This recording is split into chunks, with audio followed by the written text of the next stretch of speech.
ABC Radio 89.2 FM.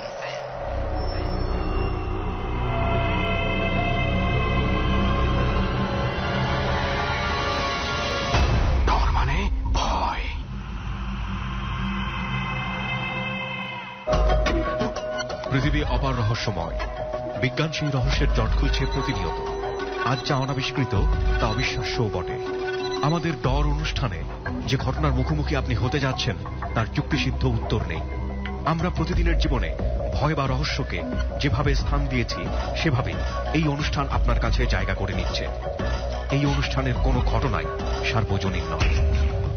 ডর মানে ভয়। হন্টেড বাই প্রাণ মিস্টার ম্যাঙ্গো ক্যান্ডি। ডরের 118তম পর্বে আপনাদের সবাইকে আমন্ত্রণ জানাচ্ছি। আমি আরজি কিবরিয়া, সঙ্গে থাকছে লোবান এবং সুমন অন দ্য স্পট থেকে। ডর হন্টেড বাই প্রাণ মিস্টার ম্যাঙ্গো ক্যান্ডি 118তম পর্বটি ধারণ করা হয়েছে এলিফ্যান্ট রোডের একটি অভিজাত ভবনে। অবশ্যই সেটি হন্টেড। আজকে ডরে যারা অংশগ্রহণ করছেন তারা হচ্ছেন রিয়াদ এবং হাসান। প্রিয় শ্রোতা, যারা ডরের অংশগ্রহণ করে নিজের জীবনের ঘটে যাওয়া ভৌতিক ঘটনাগুলো শেয়ার করতে চান তারা ফোন করুন আমাদেরকে এই নম্বরে 09613892 বরাবরের মতো এই পুরো অনুষ্ঠানের দ্বিতীয়াংশে আমি আরজি কিবরিয়া, আমার সঙ্গে ট্যারট কার্ড স্পেশাল রাউন্ডে যোগ দেবে রেজা ভাই ঠিক রাত 12টায়। আশা করছি ওই পর্বটাও আপনারা এনজয় করবেন। অনুষ্ঠানের শুরুতেই আমরা অন দ্য স্পটে যাওয়ার কিছুটা সাউন্ড বাইট আপনাদেরকে শোনাচ্ছি।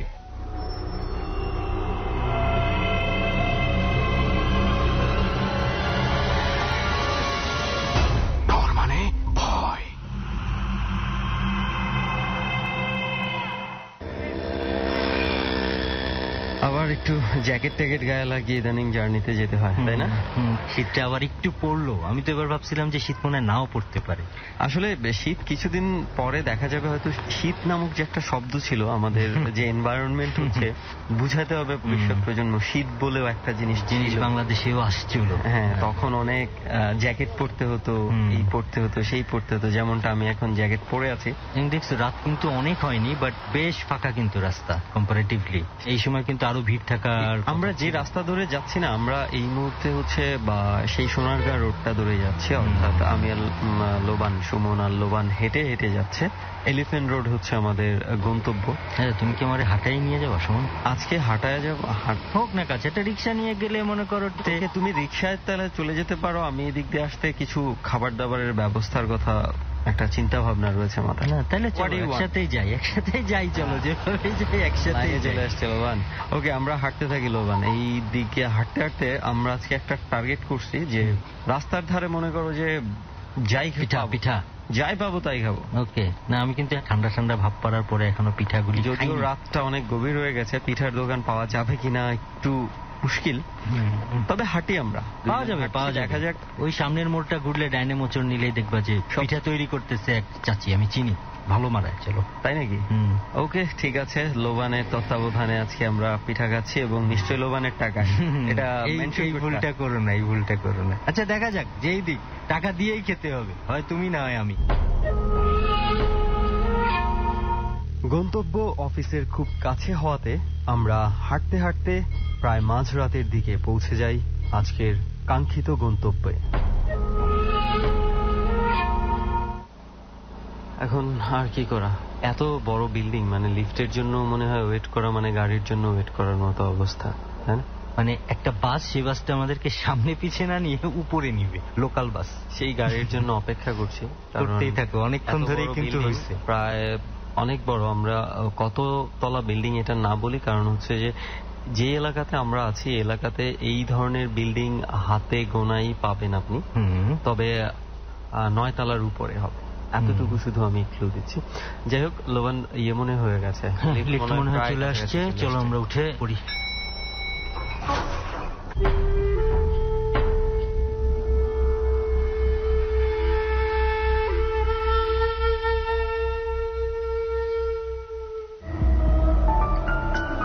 ওকে, ফাইনালি ফাইনালি তো আমরা কিভাবে পৌঁছে গেলাম এরই মধ্যে জেনে গেছেন। তো আমরা এই মুহূর্তে হচ্ছে সেই ফ্ল্যাটটিতে আছি, যে ফ্ল্যাটটিতে আজকে ধারণ করা হবে, এবং এখানে যারা আছে সবাই দেখতে পাচ্ছে যে এই ফ্ল্যাটের মধ্যে পুরো বিক্ষিপ্ত অবস্থায় রয়েছে সমস্ত কিছু। আসলে এটাতে বেশ বড় ধরনের রিনোভেশনের কাজ চলছে পুরো ফ্ল্যাট জুড়ে, এবং সেই কাজটাই মাঝে হঠাৎ ছন্দপতন ঘটে। এবং এই ফ্ল্যাটটা আসলে সন্ধানটা আমি পেয়েছিলাম আমার খুব পরিচিত একজনের মানুষের, অর্থাৎ কাছাকাছি মানুষের আর কি ফ্ল্যাটটা। সে কিছুদিন আগে ফ্ল্যাটটা কিনেছে এবং বড় ধরনের রিনোভেশনের কাজ চলছে এটাতে।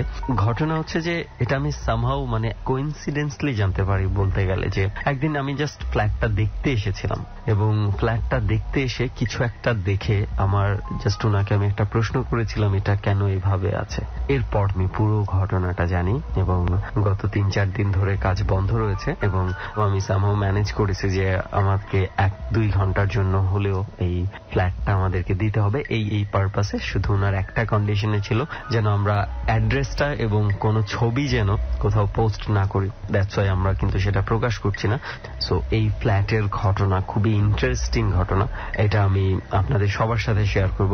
তবে যেটার জন্য আমরা সবাই ইন্টারেস্টেড থাকি ইনক্লুডিং মি, সেটা হচ্ছে যে আমার সাথে যারা জার্নিতে অংশগ্রহণ করে তাদের এক্সপিরিয়েন্স শোনার জন্য আমি আসলেই সত্যিকার অর্থে এক্সাইটেড থাকি, এবং আমি আর কথা বাড়াতে চাই না। মূল জার্নি যেটাকে বলি, যেখানে মানুষ তার ভয়ের এক্সপিরিয়েন্স গুলো শেয়ার করতে চায়।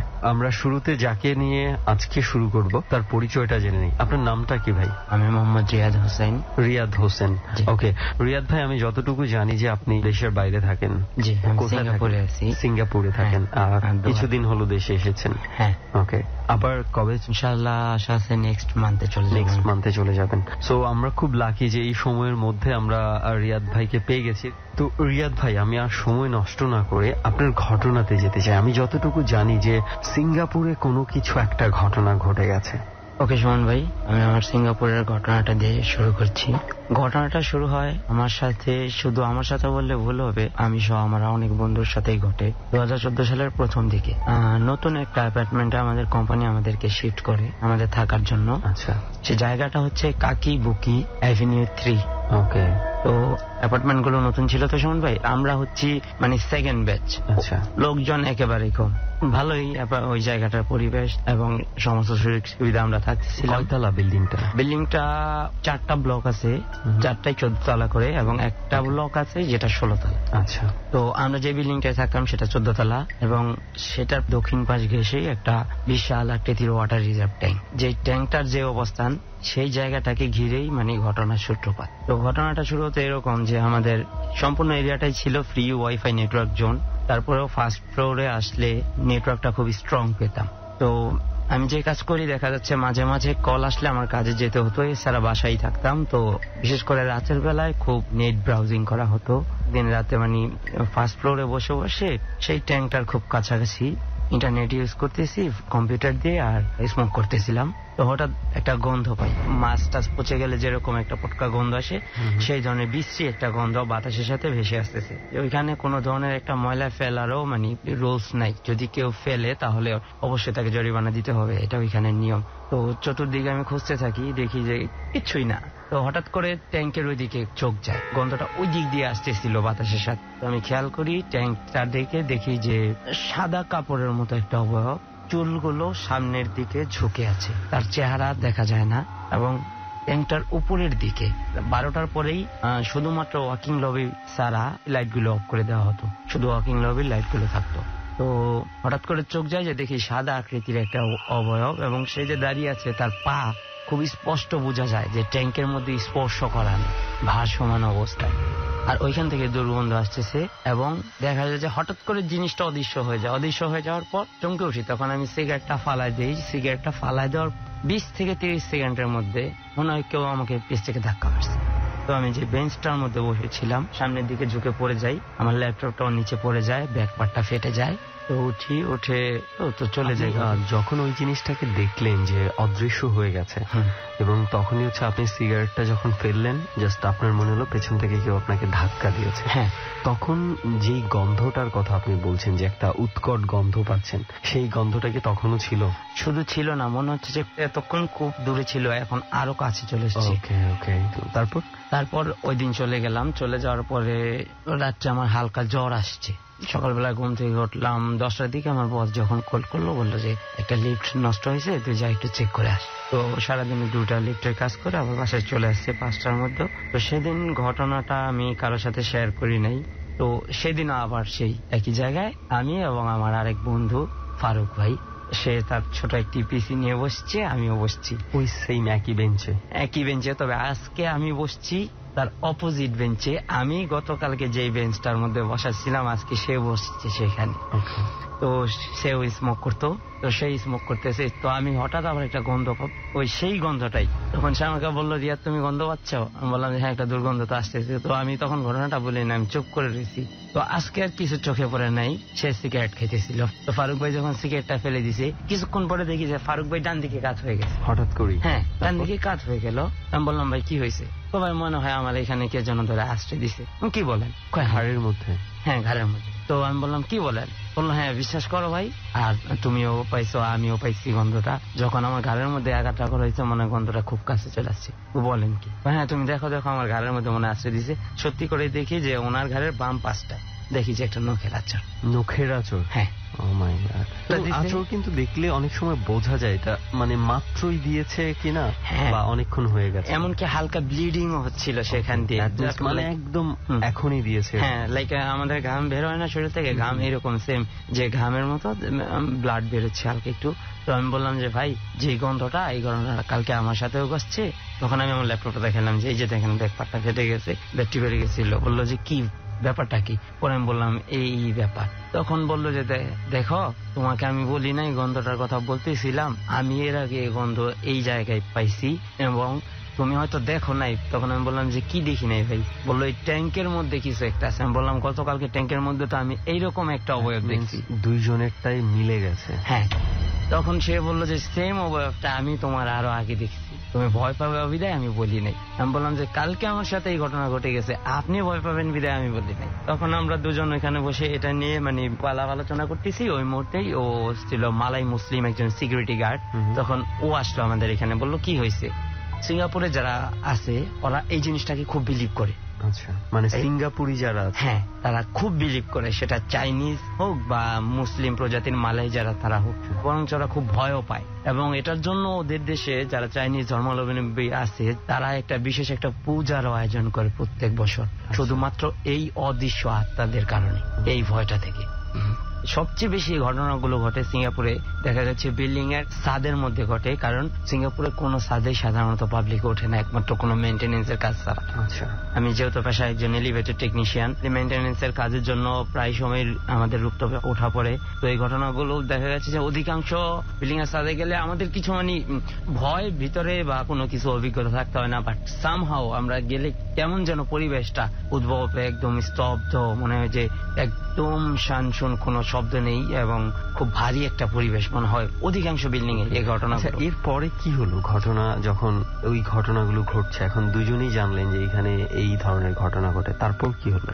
তো তারপরে যখন আমরা ওই সিকিউরিটি গার্ড তা চলে আসলো, ও ছিল মুসলিম, জিজ্ঞেস করলো যে কিরে কি ব্যাপার, তোরা কি কথা বলতেছিস এখানে? পরে বললাম যে দেখ, আমাদের সাথে এরকম ঘটনা ঘটতেছে, আমার সাথেও ঘটছে, অন্য সাথেও ঘটছে। ও যে ঘটনাটা আমাদের বললো যে দেখ, শুধু তোদের সাথে না, অনেকে তোদের সাথে বলে না, বা আমরা বলি আমাদের কাছে কেউ এসে বললে যে এটা কিছুই না, এটা নিয়ে তোরা কোনো কল্প কাহিনী ছড়াবি না, আমরা তাদের ওয়ার্নিং করে দেই, যেহেতু তোরা আমাদের এইখানের অ্যাম্বাসেডার, ঘটনাটা তোদের বলি, শুধু তোদের সাথে না, এটা অনেকের সাথেই ঘটে, এবং রাতের পরে জায়গাটায় এসে সিগারেট খাবি না, তোদের যদি নেট ইউজ করার খুব প্রয়োজন হয় আমাদের সাথে ইউজ করি, এই দিকে আসিস না। আসলে কি ছিল, কেন এটা এরকম? আসলে সেই জায়গাটায় যখন বিল্ডিং গুলো নির্মাণ করা হয়, তার পূর্বে এই এলাকাটা ছিল জঙ্গলের মতো। সিঙ্গাপুরে ছেলে মেয়েরা দেখা যাচ্ছে যে আমাদের দেশের মতো তো না, ওরা দেখা যাচ্ছে যে একদম টিনেজার থেকে নিজেরা নিজেদের পার্টনার পছন্দ করেনি। তো একটা মেয়ে ওইখানে সুইসাইড করে ফাঁসি দিয়ে, এবং মেয়েটা ছিল প্রেগনেন্ট। ওই মেয়েটা সুইসাইড করার পর থেকেই ওই জায়গায় এই ঘটনাগুলো ঘটতে থাকে, এবং যখন এইখানে বিল্ডিং ডেভেলপ করা হচ্ছিল তখন ওই চাইতে আরো বেশি মারাত্মক ঘটনা ঘটতো, এবং কি অনেকে কাজ করতে পারতো না। ইভেন ওইখানে একটা লোক অ্যাক্সিডেন্ট করে এই ডেভেলপ করার সময় মারাও গেছিল টাওয়ার ক্রেন থেকে পড়ে। কেউ বলতে পারে না যে কিভাবে সে তার ক্রেনের ভেতর থেকে পড়ে গেছে, কারণ সেটা ছিল সম্পূর্ণ ডোর ফ্লেক্সিবল লক করা।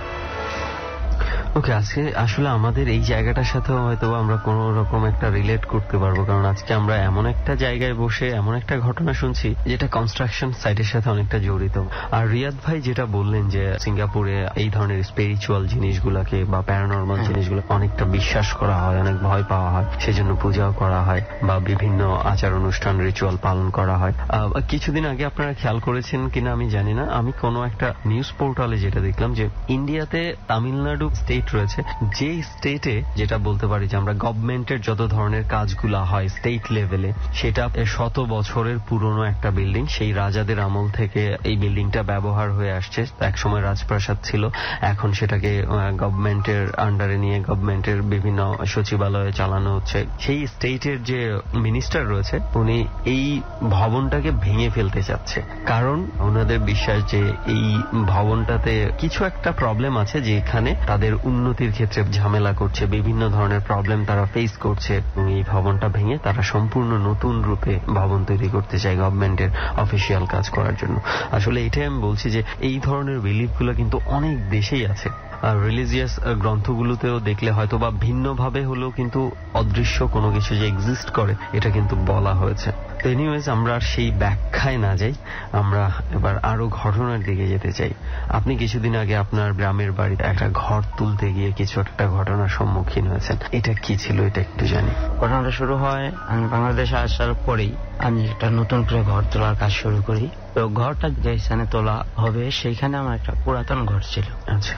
এবং পুরাতন ঘরটা যে ছিল সেই জায়গাটা বলতে গেলে একটা নালার মতো ছিল, বড় বিশাল আকৃতির। পরে আমি সেখানে ড্রেজিং করে ভরাট করে ফেলি। এবং সেই ঘরটা যখন আমি সরায় নিয়ে যাব তখন সেই পুরাতন যে অনেকগুলো পিলার ছিল যেগুলো আর তোলা সম্ভব হয় না, কারণ ড্রেজিং এর কারণে অনেক নিচে পড়ে গেছে। এবং সেই ঘরটার পাশেই হিজল গাছ ছিল। আমার ঘরটার বলতে গেলে নিচের দিকে পড়ে গেছিল পাটাতনের পুরাতন ঘরটার।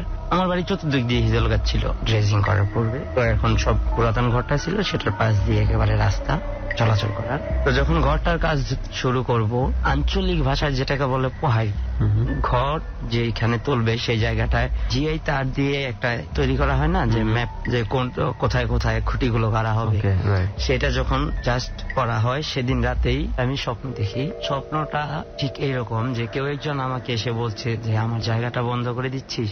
আপনি ঘুমের ঘরে শুনতে পাচ্ছেন এই ধরনের? হ্যাঁ, কেউ বলছে? হ্যাঁ, স্পষ্ট ভাষায় বলে গেল। কণ্ঠটা একটা পুরুষ মানুষের কণ্ঠ, বাট আমাদের মতো স্বাভাবিক কণ্ঠ না। তারপরে আমার ঘুম ভাঙি, বাট খুব একটা চমকে যাই না, কারণ আমার বাবা আধ্যাত্মিকতার চর্চা করে বা এখনো করতেছে।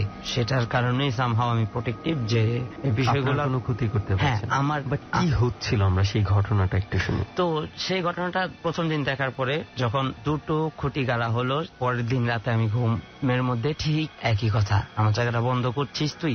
স্বপ্নে বলতে গেলে স্পষ্ট বলতেছে, আমার কাছে মনে হচ্ছে রিয়েল, যে আমার পাশে কেউ এসে বলে গেল। তখন আমি আমার বাবার সাথে ঘটনাটা শেয়ার করি, যে বাবা আমার সাথে এরকম ঘটতেছে। তো বাবা আমাকে বলল, যাক আমি বিষয়টা দেখতেছি, এটা তোকে ভয় দেখাচ্ছে, কোনো ক্ষতি করতে পারবে না তোর, এটা নিয়ে তুই টেনশন করিস না। তো তৃতীয়বার যখন আমি স্বপ্নটা দেখি সবগুলো খুঁটি ঘরের গাড়া হয়ে গেছে, সে ফাইনালি আমাকে বলে গেল যে আমার জায়গাটা বন্ধ করে দিলি তুই।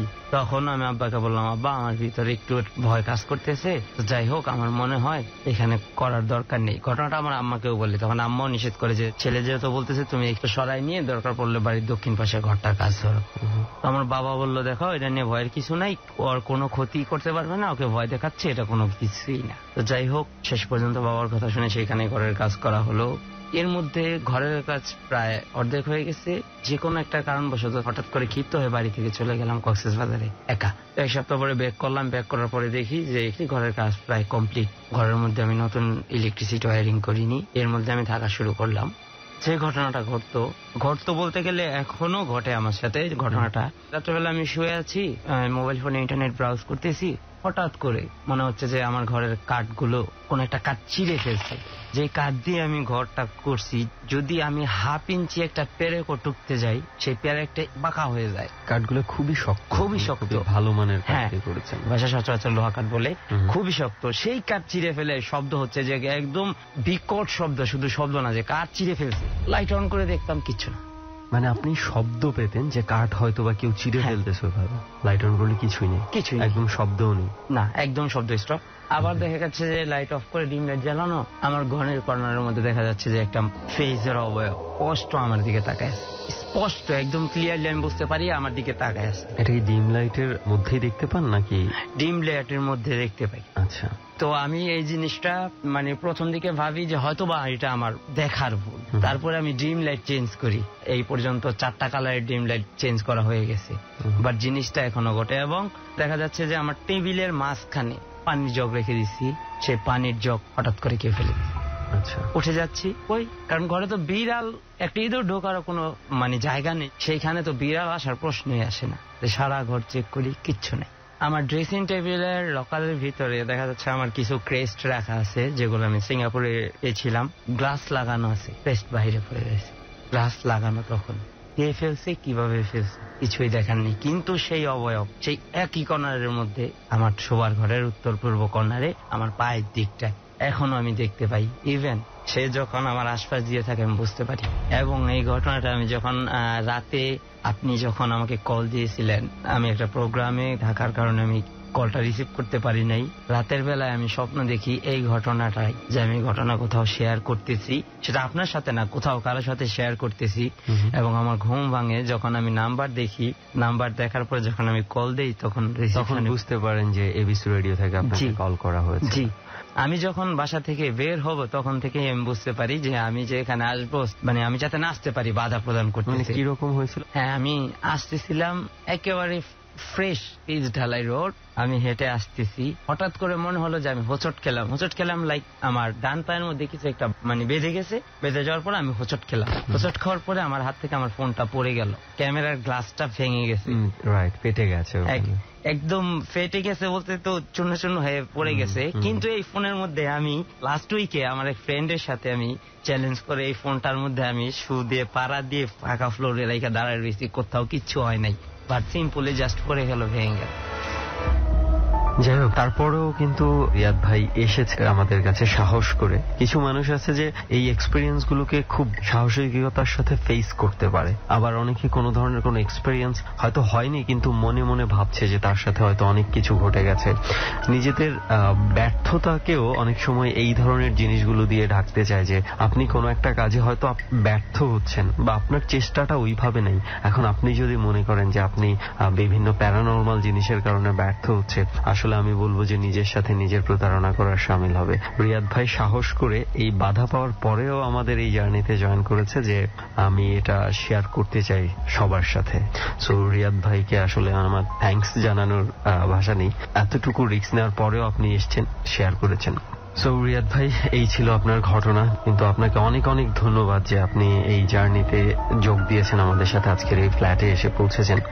অনেক অনেক ধন্যবাদ। আপনাকে অসংখ্য ধন্যবাদ, যারা ডর শোনেন তাদেরকে অসংখ্য ধন্যবাদ। এবং শুনলে আমি একটা কথা বলতে চাই যে এই ঘটনাগুলো আসলে যার সাথে ঘটে সেই বুঝতে পারে যে আসলে কতটা সত্য। রাইট, এটা আসলে আপনার সাথে না ঘটলে আপনি এটা ফিল করতে পারবেন না যে এটা আসলে কি বিষয়টা। আচ্ছা, আমি একটা জিনিস একটু জানতে চাই যে সিঙ্গাপুরে থেকে তো আপনি ডর শোনেন, সো আপনার সাথে কি এখানে আরো অনেকেই ডর শোনে? সিঙ্গাপুরে আমার প্রথম অবস্থায় আমি যখন ডর শুনতাম, আমার অনেক বন্ধু এই ডর প্রোগ্রামটা সম্পর্কে জানতো না। তো যখন ওদের আমি কয়েকটা এপিসোড ডাউনলোড করে শোনাই, তো তারপর থেকে আমি বলতে পারি আমার কাছের 5 জন বন্ধু ওরা আমার সাথে সবসময় ডর শুনতো। এবং আমরা প্রায় সেই যে আপনাকে ঘটনাটা বললাম যে আমাদের সাথে যে প্যারানর্মাল অ্যাক্টিভিটিসটা ঘটতো যে ফার্স্ট ফ্লোরে, ওইখানে বসে আমরা অনেক সময় ডর শুনছি। ওকে, তো প্রত্যেককেই ধন্যবাদ। সিঙ্গাপুরে থেকে যারা শুনছেন, কিংবা অনেকে আমরা জানি সৌদি আরব থেকে, দুবাই থেকে, ওমান থেকে, অনেক অনেক জায়গা থেকে ডর শুনে থাকে। সো প্রত্যেককে অনেক অনেক আন্তরিকভাবে ধন্যবাদ যে এত দূর থেকে হলেও ডরকে সাপোর্ট করার জন্য। সো চলুন এর পরবর্তীতে যে অতিথি আছে আমরা তার ঘটনার দিকে আগাই। ডর মানে ভয়। হন্টেড বাই প্রাণ মিস্টার ম্যাঙ্গো ক্যান্ডি। বিরতি নেবই পর্যায়ে প্রিয় শ্রোতা, আপনারা শুনছেন ডর, হন্টেড বাই প্রাণ মিস্টার ম্যাঙ্গো ক্যান্ডি। 118তম পর্বটি ধারণ করা হয়েছে এলিফ্যান্ট রোডের একটি অভিজাত ভবনে। আজকে ডরে যারা অংশগ্রহণ করছেন তারা হচ্ছেন রিয়াদ এবং হাসান। প্রিয় শ্রোতা, স্পেশালি আরো একবার ওয়েলকাম করব ডরের স্পেশাল রাউন্ড ট্যারোট কার্ড সেগমেন্টে ঠিক রাত 12টায়, যেখানে সরাসরি আমি থাকছি এবং আমার সঙ্গে থাকবে রেজা ভাই। আমরা কথা না বাড়িয়ে ঠিক 4 মিনিট পর আবারও সেখানে ফিরব যেখানে ছোট্ট একটা বিরতি নিচ্ছি। ডর 89.2 কাঁচা খেয়ে ফেলার ভয়াবহ স্বাদ নিয়ে প্রাণ মিস্টার ম্যাঙ্গো ক্যান্ডি এখন ডরের সাথে। এখন থেকে ডরের মুহূর্তগুলো আরো বেশি কাঁচা এবং টাটকা করতে সাথে রাখো প্রাণ মিস্টার ম্যাঙ্গো ক্যান্ডি, কারণ ডর মানে ভয় আর ক্যান্ডি মানেই প্রাণ মিস্টার ম্যাঙ্গো ক্যান্ডি।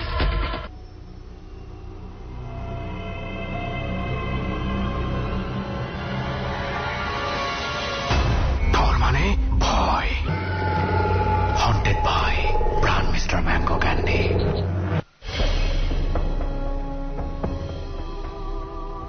আমন্ত্রণ আরো একবার আপনাদের সবাইকে, এবং একই সাথে এ কথাটিও বলতে চাই, ডরের ঘটনা যারা এখানে বলতে চান তারা আমাদের এখানে জয়েন করতে পারেন। নিয়মটি হচ্ছে আপনাকে ফোন করে বলতে হবে আপনার জীবনে কি ধরনের ভৌতিক ঘটনা ঘটেছিল। আমাদের ফোন নাম্বারটি হচ্ছে 096138928992। প্লিজ নাম এবং সেল নাম্বারটি দিতে ভুল করবেন না। প্রিয় শ্রোতা, ডর এটি সম্পূর্ণরূপে একটি অবৈজ্ঞানিক অনুষ্ঠান। এখানে যুক্তির কোনো ঠাঁই নেই। আমরা শুধু একটা কথাই বারবার আপনাদেরকে বলি, পুরো পৃথিবীটাই অনেক বেশি রহস্যময়। কিছুটা রহস্যে ঘেরা, ভয়ের উন্মাদনায় অন্যরকম একটি অনুভূতি পাওয়ার জন্য ঘন্টা দুয়েক চেষ্টা করার নাম হচ্ছে ডর।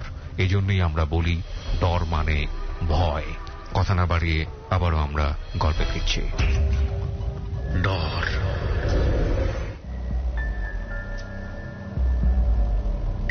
ওকে, এবার আমরা পরের জনের কাছে যাব। পরের জনের কাছে যাওয়ার আগে একটা ঘটনা, আমার একটা এক্সপেরিয়েন্স আমি একটু শেয়ার করতে চাই। মাত্র কিছুদিন আগে, হয়তো অনেকে ফেসবুকে গেলে হয়তো অনেকেই দেখেও ফেলেছেন, ফেসবুকে সেটা দেয়া আছে।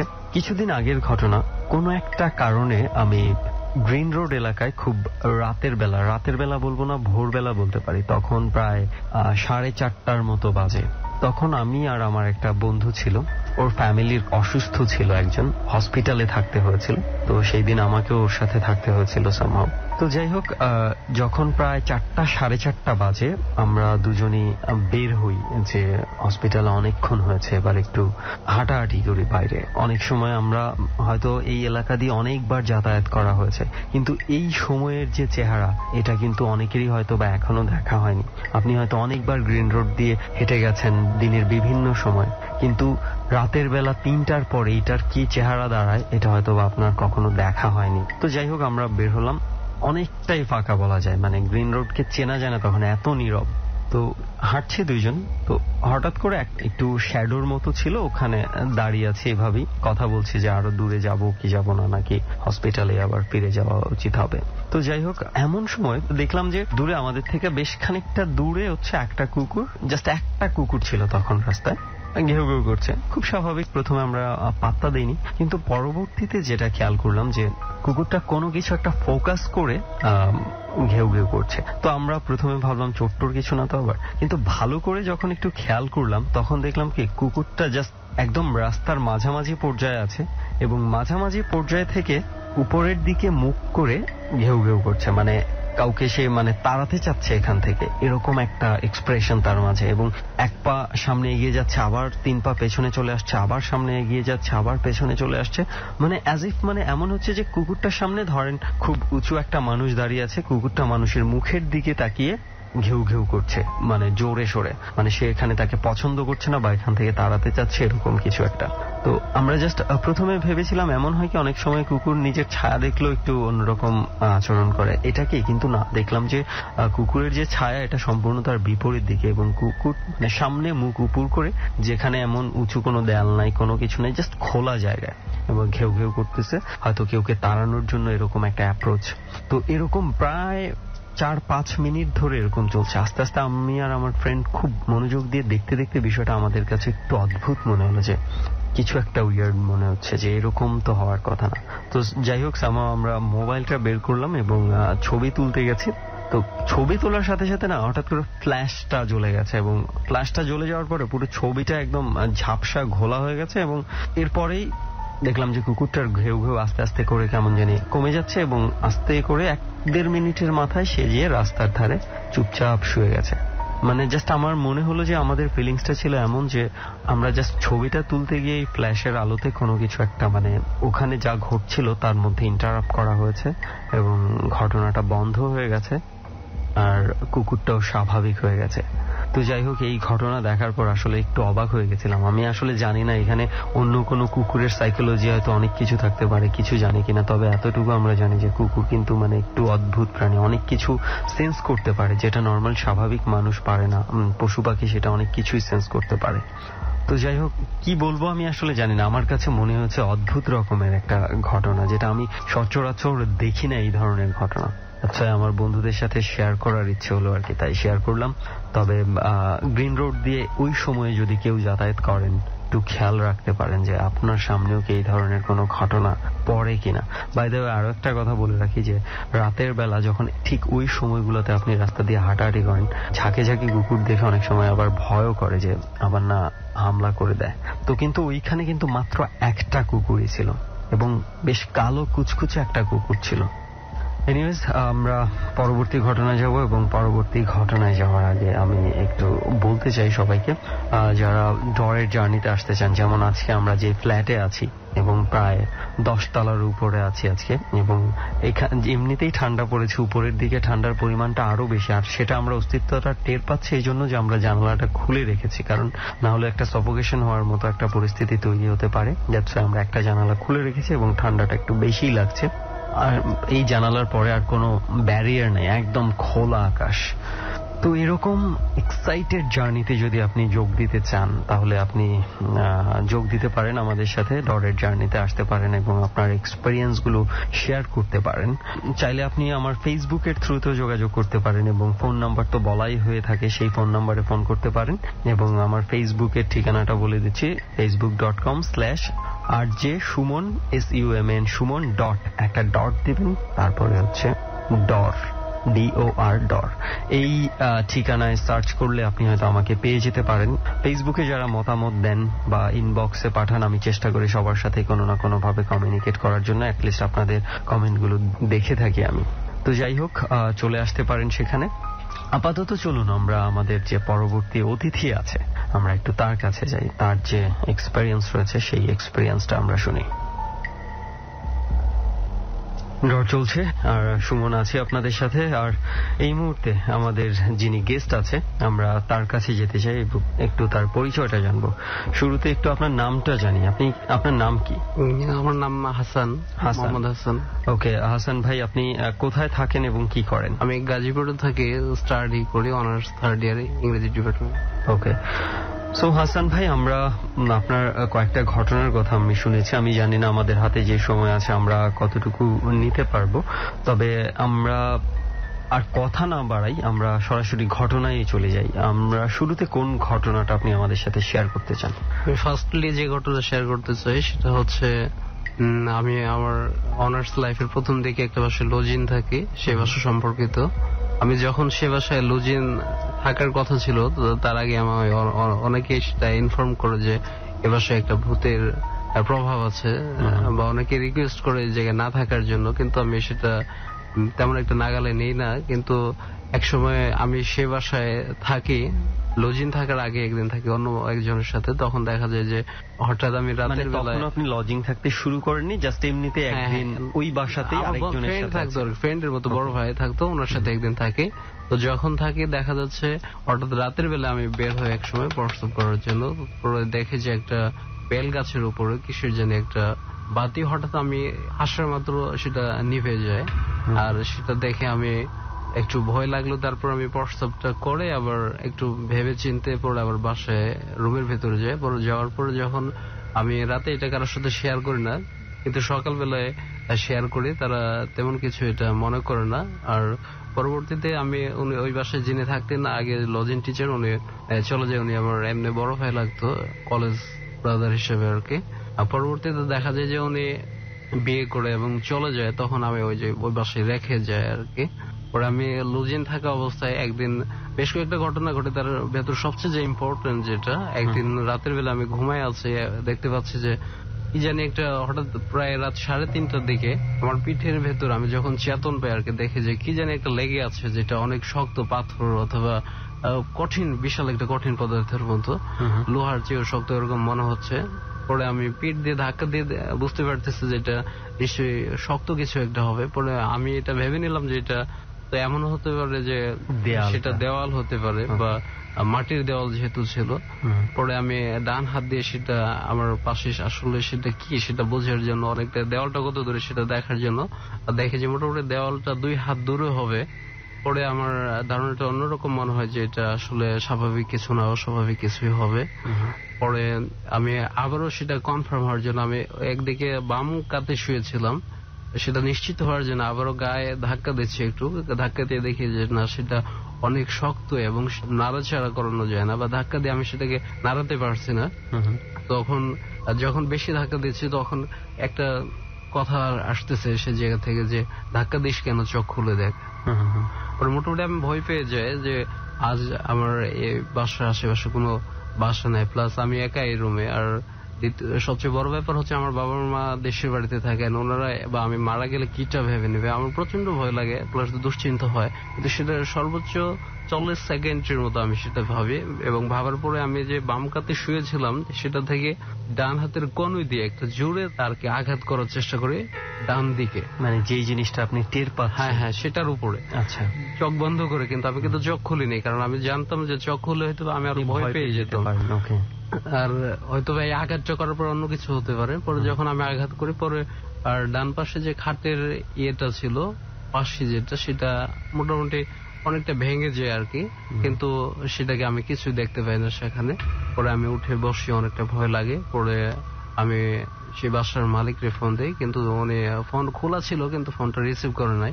তারপর আমি আমার স্টুডেন্টরে ফোন দিই, তারা আসে আর কি, যে লাঠি নিয়ে আসে বা বিভিন্ন কিছু নিয়ে আসে, মোটামুটি একটা ডাকাত আসলে যে অনুমান করে আসে মানুষ সেটাই করে ওনারা আসে আর কি। পরে তারা আমি দরজায় যে সময় নক করে জিজ্ঞাসা করে স্যার কি হয়েছে, আমি বললাম যে ভেতরে আসো। পরে তার ভেতরে আসলো, আমি তাদের সহ তাদের বাসায় চলে গেলাম, গিয়ে তাদের বাসায় ঘুমানোর সময় তাদের বললাম যে এরকম এরকম। তারা তো একটু হাসাহাসি করে সেটা হয়তো বা বিশ্বাস করে, কিন্তু পরের দিন সকালে কাউকে বলার পর কেউ অনেকে বিশ্বাস করে আর অনেকে বিশ্বাস করে না।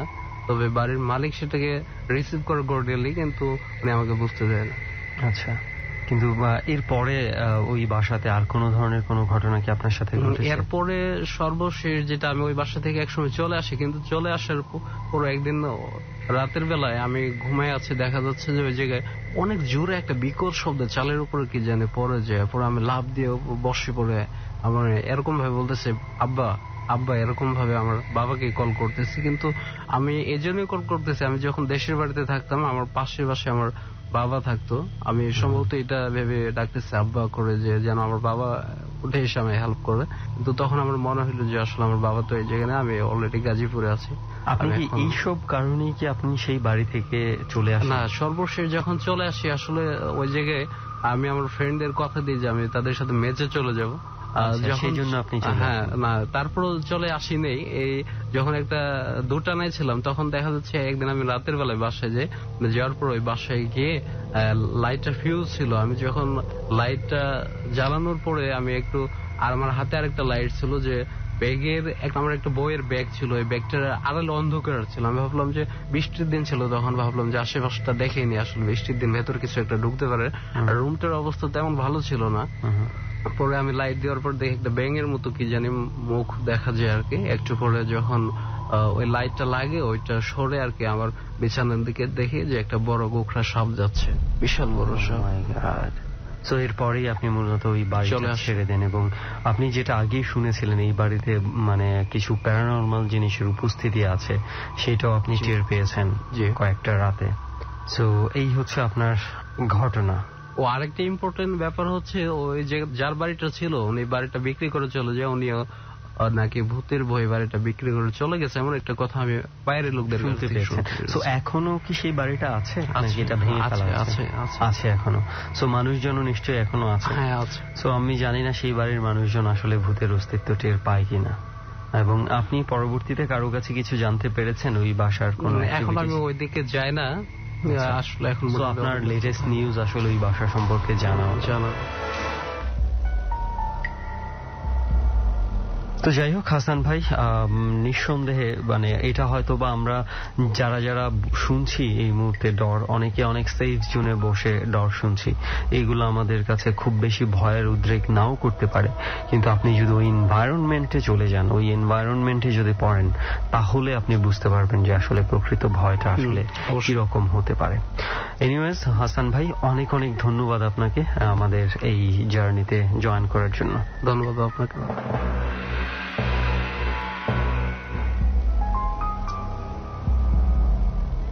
ওকে, আমরা প্রায় শেষ দিকে চলে এসেছি ডরের। আজকের মতো রাতও অনেকটা হয়েছে, যদিও ডর আমরা এই সময় রেডিওতে যারা শুনছেন, যেই রাতে শুনছেন তার চেয়েও গভীর রাতে এবারের ডরটা ধারণ করা হয়েছে। বিভিন্ন কারণে এখানে কন্ডিশন ছিল। তো যাই হোক, আমরা আর সেই কথাতে না যাই, আমরা এবার যেই ফ্ল্যাটটাতে আমরা এই মুহূর্তে আছি, কেন আছি, সেটা একটু আমরা সবার সাথে শেয়ার করতে চাই। এবং এই ফ্ল্যাটটা এখানে যারা আছে সবাই দেখতে পাচ্ছি, ইতিমধ্যে আমি আগেও বলেছি, মানে পুরো ফ্ল্যাটের মধ্যে বিভিন্ন কনস্ট্রাকশনের জিনিসপত্র ছড়িয়ে ছিটিয়ে পড়ে আছে এবং দেখলেই বোঝা যায় যে এখানে কাজ হচ্ছে। কিন্তু এই কাজের পেছনে আরো কিছু কাজ হচ্ছে, যেই কাজটাতে আসলে কারো হাত নেই। গত কিছুদিন ধরে কনস্ট্রাকশনের কাজ বন্ধ রয়েছে। এটা বন্ধ থাকার কারণ হচ্ছে এই ফ্ল্যাটটা বেশ কিছুদিন পড়েছিল, তারপর একজন হচ্ছে ফ্ল্যাটটা কিনে নেয় কিছুদিন আগেই, তারপর সে তার নিজের মতো করে সাজানো গুছানোর কাজ শুরু করে। এবং কিছুদিন বন্ধ থাকার পর যখন ওখানে বেশ কিছু মিস্ত্রিরা এসে কাজ শুরু করার কয়েকদিন পর থেকেই নাকি এখানে অদ্ভুত কিছুর অস্তিত্ব যারা কাজ করছে তারা টের পাচ্ছিল। প্রথমে যে দুর্ঘটনাগুলো হচ্ছিল অনেকটা ছোটখাটো দুর্ঘটনা হচ্ছিল, এবং এটা কনস্ট্রাকশন সাইটে এই ধরনের দুর্ঘটনা হয়েই থাকে, এটাই আসলে এখানে যারা কাজ করছিল তাদের ধারণা ছিল। কিন্তু একটা পর্যায়ে পরিস্থিতি এমন দিকে যেতে থাকে, তারা আস্তে আস্তে বিশ্বাস করতে বাধ্য হয় যে এই ফ্ল্যাটে তাদের ছাড়াও, তাদের অজান্তে এবং তাদের অনিচ্ছায় অন্য কিছু রয়েছে। আসলে আমি জানি না তাদের অনিচ্ছায় অন্য কিছু রয়েছে নাকি অন্য কিছুর অনিচ্ছায় তারা রয়েছে বা বর্তমানে আমরা আছি, আমি আসলে জানি না।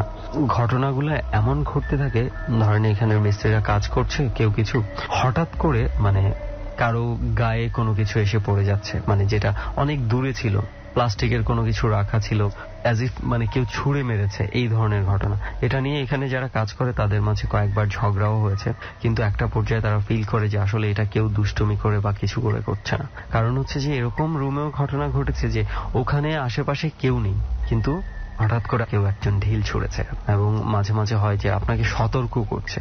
একটা মিস্ত্রি ছিল, সে এমন একটা জায়গায় কাজ করছিল যেখানে সে একা ছিল, এবং যখন কাজ করছে সে আসলে একটু ঝুঁকে কাজ করছিল আর কি, পাইপ মেরামত করছিল। তো হঠাৎ করে মনে হচ্ছে তার পিঠের মধ্যে কেউ জোরে জোরে আঁচড় দিচ্ছে। তো সে সাথে সাথে বের হয়ে দেখে যে কেউ নেই, এবং সে যেই দরজাটা লাগানো ছিল, এই দরজাটা আসলে কেউ যদি বের হয়ে যেত, দরজাটা খুলে বের হতে হতো এবং অনেক জোরে শব্দ হতো, কিন্তু কিছুই হয়নি, দরজাটা লাগানোই ছিল। তো এই ঘটনাগুলো আস্তে আস্তে এই জায়গাটাকে পুরো মানে ওয়ার্কারদের কাছে হন্টেড করে তোলে, এবং অনেকেই কাজও ছেড়ে দিয়েছে। তো এই জন্য গত কিছুদিন ধরে কাজ বন্ধ রয়েছে ভয়ে। তো চেষ্টা করা হচ্ছে এখানে হুজুর এনে এই ফ্ল্যাটটা বন্ধ করা হবে, তারপরে হয়তো আবার কাজ শুরু হবে। তখন আসলে কি হয় আমরা আসলে জানি না। এনিওয়েজ, তো আজকের মতো বিদায় নিচ্ছি। সবাই অনেক ভালো থাকবেন, এবং সবাইকে আমন্ত্রণ জানিয়ে যাচ্ছি যে পরবর্তী ট্যারোট কার্ড রাউন্ড শুনবার জন্য। ডর মানে ভয়। হন্টেড বাই প্রাণ mister mango candy.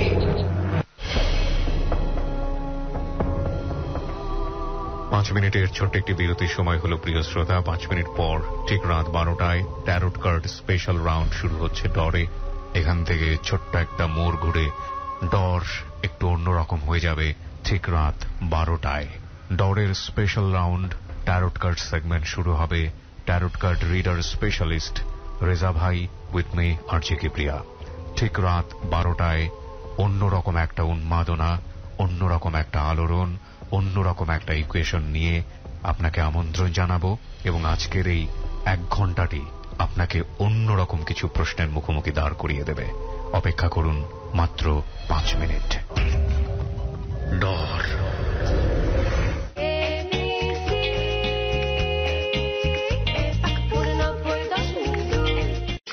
Radio 89.2 FM.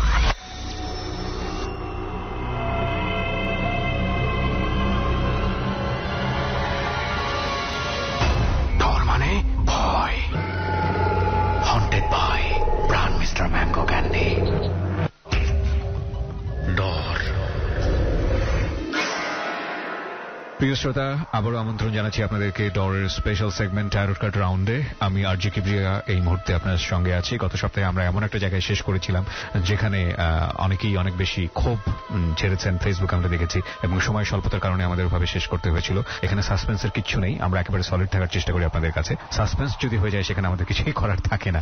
তো গত সপ্তাহে আমরা যেখান থেকে শেষ করেছিলাম সেখান থেকে শুরু করব।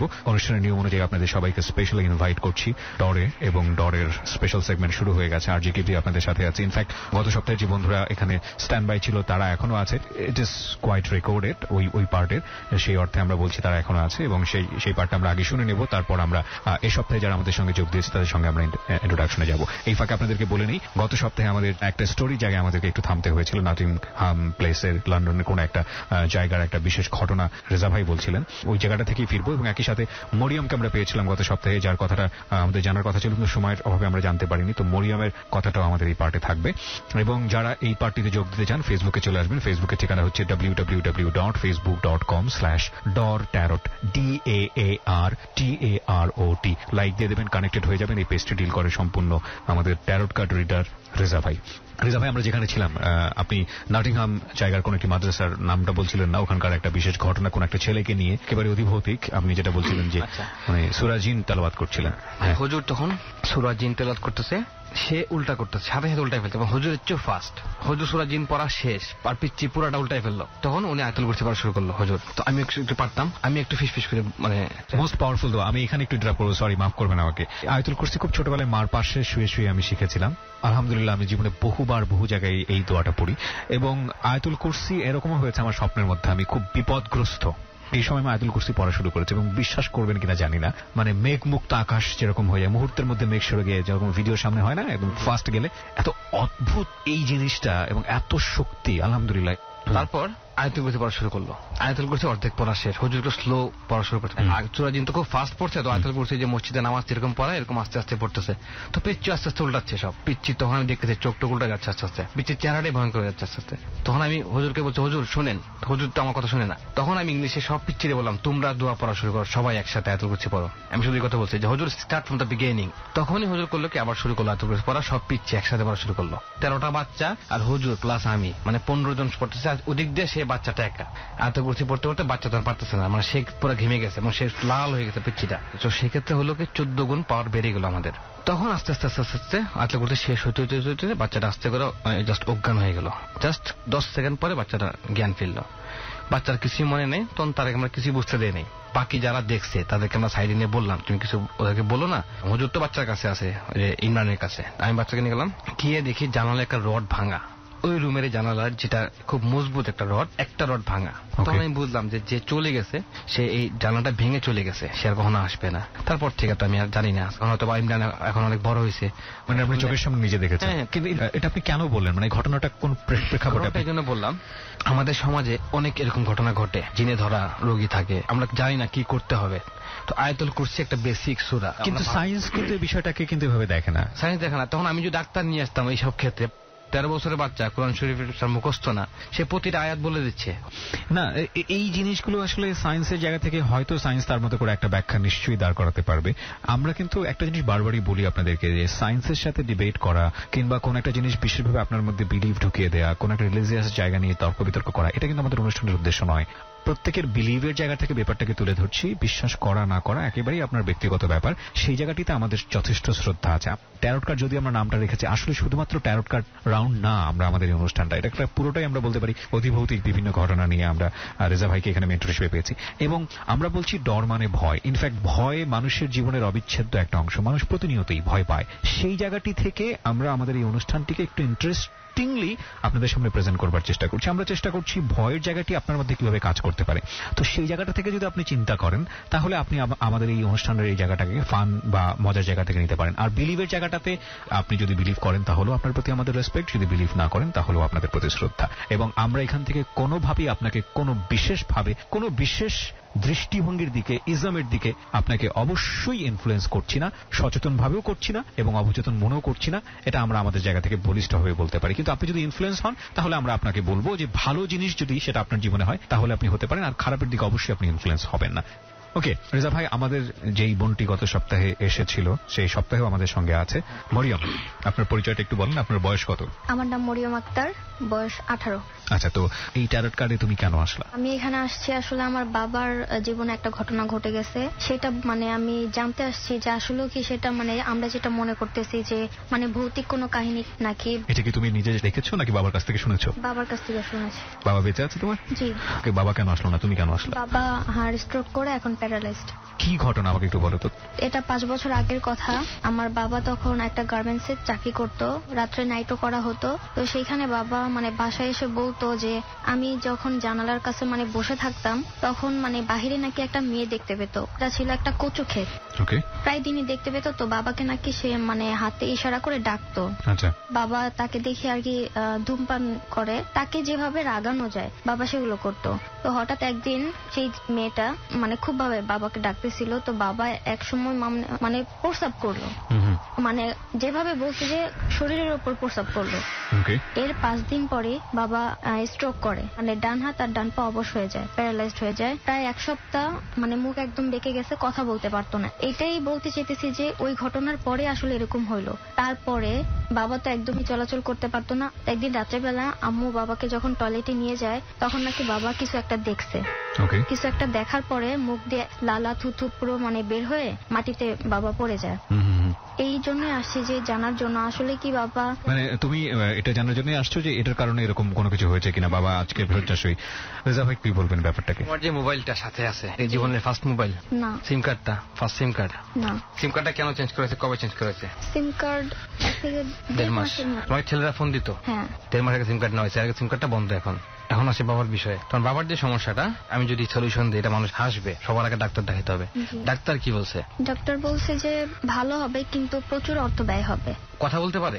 বলতে পারে কিন্তু ভাঙা ভাঙা কথা বলে না? চুল কি আস্তে আস্তে পড়ে যাচ্ছে? হ্যাঁ। তুমি বাবাকে টাইম দিতে হবে।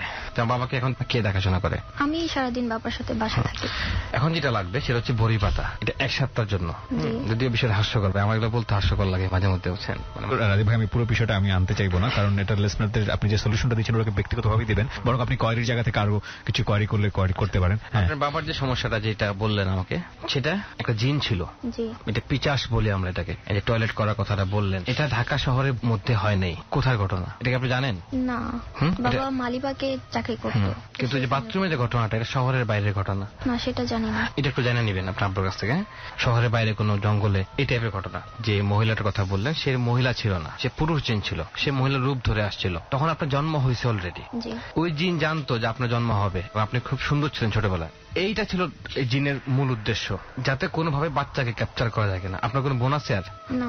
কার্ড এটাই বলছে আপনি একাই জন্মাবেন এবং একাই হবে, এবং জিনে ওইটা উদ্দেশ্য ছিল আপনাকে কিছু করা, কিন্তু আপনি কিছু করতে পারেন নাই। কেন? তারপরও কারণ ওইটা আপনার আব্বার উপর দিয়ে গেছে।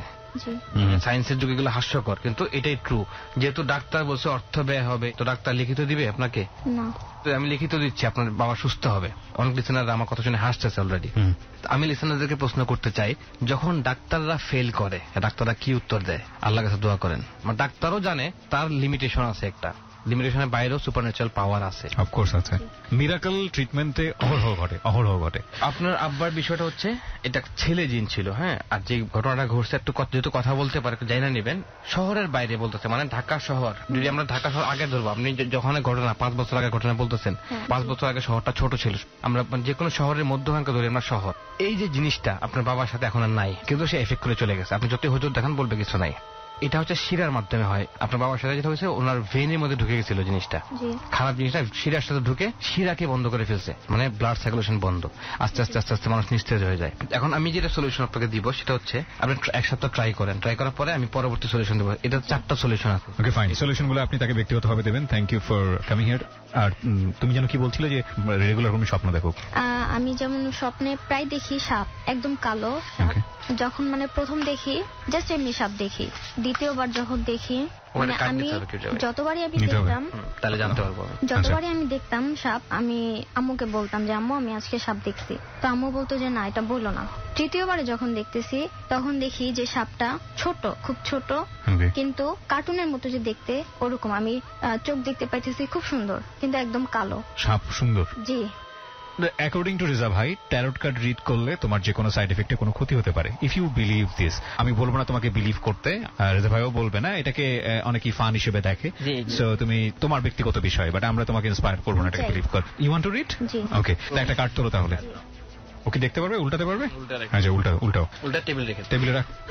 ডেভিল কার্ড 10 আগে বলছি যে এটা ডেভিলের কার্ড। আমার এখানে কিন্তু সব ডেভিল না। 78টা কার্ডের সবগুলা কার্ড ভিন্ন, এই জন্য আপনি সাবধান থাকবেন এক সপ্তাহ। আপনি কি বাসার বড় মেয়ে? বড় ভাই আছেন একজন? জি, বড় ভাই আছে। বড় ভাই কি করে? চাকরি করে। বড় ভাইকে নেশা থেকে বাঁচান। এটা কি জানেন আপনি জানেন? সিগারেট খায়, সেটা জানেন। শুধু সিগারেটটাই জানেন। কিন্তু বাজে একটা নেশা, এখান থেকে বাঁচান। টাকা নষ্ট করবে, ফ্যামিলিতে প্রবলেম করবে। হ্যাঁ, আপনি ওদের রিড করে ফেলেছেন, বলেন। আমি প্রথমে বলছিলাম যে যেটা হচ্ছে এটা শয়তানের কাজ, পিশাচ বা শয়তান কার্ড। আপনার আসছে এটা ডেভিল। হ্যাঁ, এটা কার্ড নাম্বার 15। আপনাদের ফ্যামিলিতে মাইজারি চলতেছে, মানে কৃপণতা চলতেছে, খুব হিসাব চলতেছে এখন। আমার যদি বলতে মনে হয় যে না ভাই থামেন, আমি থেমে যাবো। আমরা জানি একটা মেয়ে 30 বছর হলে বয়স্ক হয়ে যাবে, সেই তুলনায় আপনার মা কিন্তু অনেক ইয়াং, বাবার তুলনায় অনেক ইয়াং। এটাকে আপনি ওরে দেখে বলতে পারেন যে ওর বয়স, চেহারা সুন্দর, এই কারণে বলে দিলেন। ওর বাবার তুলনায় ওর মা বেশি ইয়াং। এখন অনেক কিছু চলে আসছে। একটা আমি আরো কার্ড, আমি নর্মালি 6টা কার্ড রিড করি, শুধু যেহেতু বাবার বিষয় আমি ফ্যামিলিতে না যাই। মায়ের কিছু সমস্যা আছে, এই জন্য বাবা সুস্থ হচ্ছে না। আপনার বাবার সাথে কিন্তু ডেভিলটা এখন নাই আর।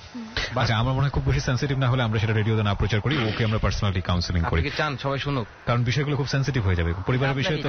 সো আমার মনে হয় ও নিজেও চায় না, আমরাও সেটাও চাই না। আমরা বরং বিষয়টাকে ড্রপ করি। ওকে, আমরা মরিয়মের কথা শুনেছি প্রিয় শ্রোতা, এবং একই সাথে যেটা বলেছিলাম আপনাদেরকে যে গত সপ্তাহে আমরা যেখানটায় শেষ করেছিলাম সেখান থেকে আমাদেরকে এই সপ্তাহে শুরু করতে হয়েছে। এই ফাঁকে আপনাদেরকে আরো একবার জানিয়ে রাখছি, আপনারা শুনছেন ডরের special segment tarot card round. Reza এবং আরজি কিবরিয়া, আমি, আমাদের দুজনের সঙ্গে।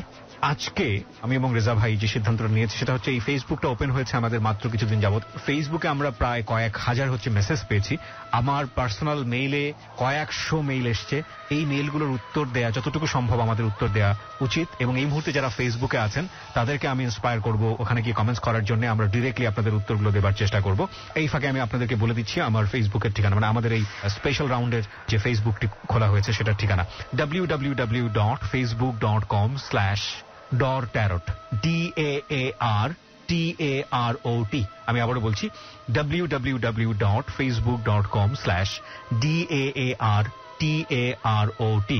ওকে, রেজা ভাই, আমরা যে প্ল্যানটা করেছি, বিশেষ করে এই পর্বে আমরা তো মরিয়মকে গেস্ট হিসেবে পেলামই, আমরা বাকি সময়টুকু এই মেইল কিংবা যেটাই বলি না কোনো SMS, এগুলোর উত্তর একটু দিতে চাই। আপনি শুরু করবেন নাকি আমি কয়েকটা পড়ে শোনাবো আপনাকে? হ্যাঁ, আমি স্টার্ট করি। আসলে ওই যে আমাদের যে পেজটার কথা বললেন, DAARTAROT, আর আপনারা একটু ভুল করবেন না, অনেক নকল পেজ অলরেডি হয়ে গেছে। আপনারা দেখবেন সবচেয়ে বেশি লাইক যে পেজটাতে সেটা হচ্ছে আসল, বাকি সব হচ্ছে নকল পেজ। ওগুলাতে আপনারা গিয়ে বিভ্রান্ত হবেন না, এবং অনেক অনেক অনেক ভণ্ডামি শুরু করছিল অলরেডি দেখলাম। এবং এই পেজগুলোতে কিন্তু বিভ্রান্ত হওয়ার সুযোগ কিন্তু অনেক বেশি। আচ্ছা, আমার কাছে কিছু ইনবক্স আসছে আমাদের এই পেজে, আমি সেগুলো একটু চেষ্টা করি আনসার করার। একজন লিখছে, brother, I am in a big problem. আচ্ছা, আমি বাংলায় বলি। ভাই, আমার অনেক সমস্যার মধ্যে আছে, আমার ফ্যামিলি কিছু অজানা সমস্যার মধ্যে ভুগতেছে। আমার মা দিন দিন অসুস্থ হয়ে যাচ্ছে, বাসায় কোনো কিছুর গন্ধ পাচ্ছি। আমার মা এখন অসুস্থ, আমরা অনেক ডাক্তার দেখিয়েছি, আমরা ইন্ডিয়াও চলে গেছিলাম, কিন্তু কোনো ফলাফল আমরা পাইনি। যে মেলটা দিয়েছেন তার নাম হচ্ছে পাপ্পু শিকদার। কিন্তু আপনি লেখার নিয়ে আপনি কোথা থেকে বলছেন, যাই হোক, আমি আপনাকে বলে দিচ্ছি, পাপ্পু শিকদার, আপনার বাড়ি হচ্ছে গাজীপুরে। আপনার যে সমস্যা যেটা, সেটা হচ্ছে আপনি খুব স্বপ্ন দেখেন, বড় হওয়ার স্বপ্ন দেখেন। আপনার রিসেন্টলি একটা ব্রেকআপ হয়েছে, ব্রেকআপের কারণে আপনি আপসেট। আপনার দুজন ভালো বন্ধু আছে, খুব ভালো বন্ধু, এদের নাম হচ্ছে তারেক এবং ইমন। আপনি ভালো করে চিন্তা করে দেখুন, আপনার দুজন বন্ধু তারেক এবং ইমন, এদের সাথে বন্ধুত্ব আপনাকে বাদ দিতে হবে এবং পড়াশোনায় মনোযোগী হতে হবে। আপনার আম্মুর ডান হাত এবং বাম হাত, বুড়ি আঙ্গুল এবং শাহাদত আঙ্গুল, এই দুই আঙ্গুলের মাঝখানে দেখবেন কোনো কালো রঙের স্পট আছে কিনা। যেহেতু সমস্যা আপনার মাকে নিয়ে, সেহেতু বলবো আপনার মায়ের ডান হাত এবং বাম হাত, বুড়ি আঙ্গুল এবং শাহাদত আঙ্গুল, এই দুই আঙ্গুলের মাঝখানে কোনো কালো দাগ আছে কিনা। যদি থাকে তাহলে সমস্যা, সেক্ষেত্রে আপনি আমাদেরকে ইনবক্স করবেন, আমি বলে দিব কি করতে হবে তারপর। ধন্যবাদ। ওকে, অনেক অনেক ধন্যবাদ। এবং একই সাথে আপনাদেরকে একটা কথা বলি, আসলে আমরা আসলে খুব সলিউশন যে সেই অর্থে দেয়ার তা কিন্তু না, আমরা আসলে রিড করি, এবং যেটা করেন হচ্ছে রেজা ভাই, মিস্টেরিয়াস ঘটনাগুলি আমরা রিড করি, প্যারানর্মাল অ্যাক্টিভিটিজ এর মধ্যে যারা আছেন তাদের এটা রিড করি।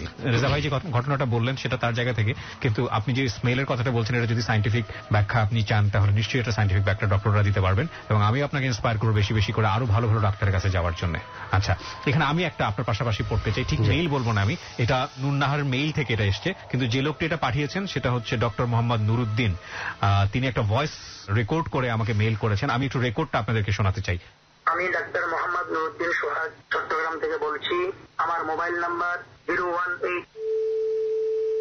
আমি 2008 সাল থেকে বর্তমান পর্যন্ত প্রায় 8 বছর যাবৎ প্যারানরমাল অ্যাক্টিভিটিস এ ভুগছি, যাহা মহান আল্লাহ সুবহানাহু ওয়া তাআলা ব্যতীত অন্য কাউকে বোঝানো সম্ভব নয়।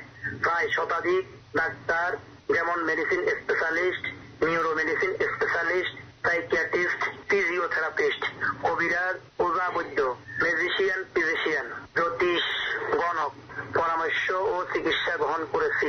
চিকিৎসার পিছনে লক্ষ লক্ষ টাকা ব্যয়ও করেছি। বৈজ্ঞানিকভাবে কিংবা আধ্যাত্মিকভাবে এর কোনো সমাধান পাইনি। 3-4 বছর যাবৎ ডাক্তারি পেশা থেকেও অব্যাহতি নিয়েছি। এক প্রকার প্রতিবন্ধীর মতো জীবন যাপন করছি। বর্তমানে রুকিয়া, শারিয়া, কাপিং থেরাপি, ব্ল্যাক ম্যাজিক ও জিন জাতি নিয়ে রিসার্চ করে জানতে পারলাম আমার এই প্যারানরমাল অ্যাক্টিভিটিস এর পিছনে একমাত্র কারণ হলো ব্ল্যাক ম্যাজিক ও গুল জিন অথবা ইফরিত নামক জিন। আলহামদুলিল্লাহ, রুকিয়া, শারিয়া ও কাপিং থেরাপির মাধ্যমে আমার এই অসুস্থতাকে প্রায় 50% প্রতিকার করতে আমি সক্ষম হয়েছি।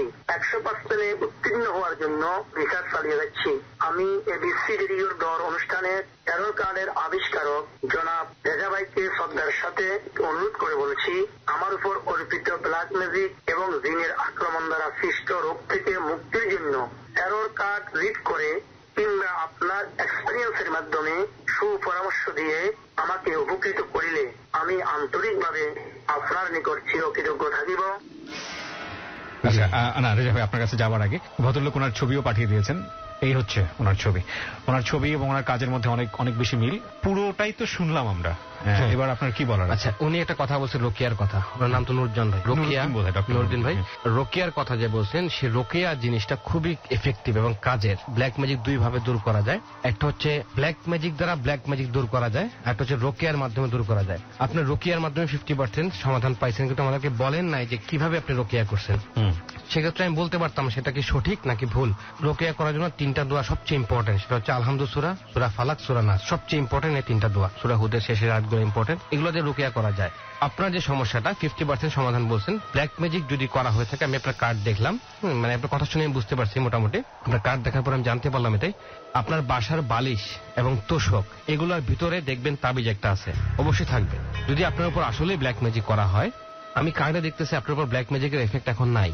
আপনার যেটা হচ্ছে, কিছু মানসিক সমস্যা হচ্ছে, কিছু ডিপ্রেশনে ভুগতেছেন, কিছু টেনশনে আছেন, ফ্যামিলি নিয়ে যন্ত্রণায় আছেন, এগুলো আপনার সমস্যা বর্তমানে হচ্ছে। আপনার চোখের নিচের অংশে কি ব্ল্যাক কালার হচ্ছে কিনা, আপনার নখের কি অবস্থা, এগুলো আসলে এভাবে রেডিওতে বিস্তারিত বলা পসিবল না। আমরা যেভাবে বলে দিচ্ছি আপনাদেরকে, ডরের পেজটা আছে, যখন আপনারা ইনবক্স করবেন, আপনার নাম, বাবার নাম, মাতার নাম, আপনার ছবি এবং আপনার সমস্যা সেটা বলবেন, তাহলে আমার জন্য উত্তর দিতে খুব সহজ হয়। রাইট, এটাই আপনার করণীয়। আপনি বাসায় একটু চেক করবেন বালিশ এবং তোষক এগুলোর মধ্যে কোন তাবিজ আছে কিনা। যদি তাবিজ থেকে থাকে, তাবিজের ছবি তুলে, তাবিজের মধ্যে কি কালার লেখা, আমার মনে হয় লাল রঙের লেখা থাকবে, সেটা আমাকে একটু ছবি তুলে পাঠিয়ে দিবেন। সেটা আমি দেখে আপনাকে বলে দিব কি করতে হবে এখন। আর নামাজটা রেগুলার রাখেন। ধন্যবাদ। ওকে, আমার তো মনে হচ্ছে আমরা দাওয়াখানা খুলে বসছি। আমরা কিন্তু এই কাজের জন্য এখানে বসি নাই। We really want to know the mysterious world, কিন্তু পাবলিক আমাদের কাছ থেকে যেই পরিমাণ সাহায্য চাচ্ছে, তাতে আমার মনে হয় যে আমরা একটা ডিসপেন্সারি খুলে বসি, আমাদের ইনকাম মোটেও কম হবে না। বাসায় বসে বসে সমাধান হবে, ফেসবুকের মাধ্যমে সমাধান, সব রেজা বাবার নামে চলবে।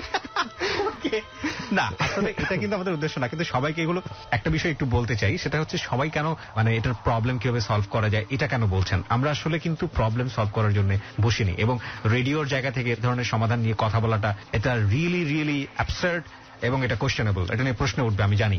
আমরা যেটা নিয়ে কথা বলতে চাচ্ছি এখন বাধ্য হচ্ছে এই কারণে কি, 1 লাখ যদি কেউ আমাদের সাথে কথা বলেন, 1 লাখের মধ্যে 99,999টি হচ্ছে হলো আমার এই সমস্যা, আমি কিভাবে সমাধান পেতে পারি, যে কারণে আমাদেরকে এই সমস্যা সমাধানগুলো নিয়ে টুকটাক কথা বলতে হচ্ছে। এগুলো নিয়ে আসলে আপনি চাইলে পার্সোনালি রেজা ভাইয়ের কাউন্সিলিং নিতে পারেন, হয়তো 2-3 জনের সাথে উনি অনুষ্ঠান শেষে কথা বলবেন। কিন্তু রেডিওতে আমরা বেসিক্যালি যেটা করতে চাচ্ছি সেটা হচ্ছে প্যারানরমাল অ্যাক্টিভিটিস নিয়ে স্টাডি, রিসার্চ এবং ডিসকাশন। এরকম একটা এক্সাম্পল হতে পারে যে আপনার ঘরের টিনের চালে আপনি হঠাৎ করে মাঝরাতে একটা শব্দ শুনতে পান। এটা কি আসলে আপনি ঢিল বলবেন, নাকি কোনো দুষ্টু ছেলের কাণ্ড বলবেন, নাকি এটাকে আপনি প্যারানরমাল অ্যাক্টিভিটিস বলবেন? এটা নিয়ে আমরা ডিসকাশন বলতে পারি। এটার সমাধানের জায়গাতে আপনাকে যদি রেজা ভাই তাবিজ নিতে বলে তাহলে সেটা রেডিওর বাইরের অ্যাক্টিভিটিস, সেটা যেন আপনার রেজা ভাইয়ের সাথে পার্সোনালি যোগাযোগ করতে হবে। বাট আমরা ইন্সপায়ার করবো আপনাকে, please do not ask any kind of suggestion or solution. Reza ভাই হয়তো অনেক ভালো মানুষ সে কারণে দিচ্ছেন, বাট আমরা এটাকে আপনাকে ইন্সপায়ার করবো না। আমরা বরং প্যারানরমাল অ্যাক্টিভিটি রিসার্চ এবং স্টাডির মধ্যেই থাকি। ওকে, আচ্ছা, নেক্সট যেটা হচ্ছে সেটা হচ্ছে নাম হচ্ছে সুমি, বয়স 24। উনি লিখেছেন চিটাং থেকে। উনি লিখেছেন, আমি খুব প্রবলেমের মধ্যে আছি। আমার বিয়ে হয়েছে 3 বছর আগে। আমার শ্বশুর বাড়ির কেউ মেনে নিতে পারেনি। ওরা বলছে আমাকে ঘর থেকে চলে যেতে। ওরা কখনো কি আমাকে মেনে নিবে? জাস্ট এতটুকুই জানাবেন। আপনার এই প্রবলেমটা আনসারটা আমি দিতে পারবো না এই কারণে, কারণ আপনি আপনার ছবি আমাকে দেন নাই। না, ইনফ্যাক্ট এটা প্যারানরমাল অ্যাক্টিভিটিস না, ফেলবো না। সুতরাং এই ধরনের মেইলকে আমরা ইন্সপায়ার করবো না। আপনাকে ধন্যবাদ মেইল করার জন্য।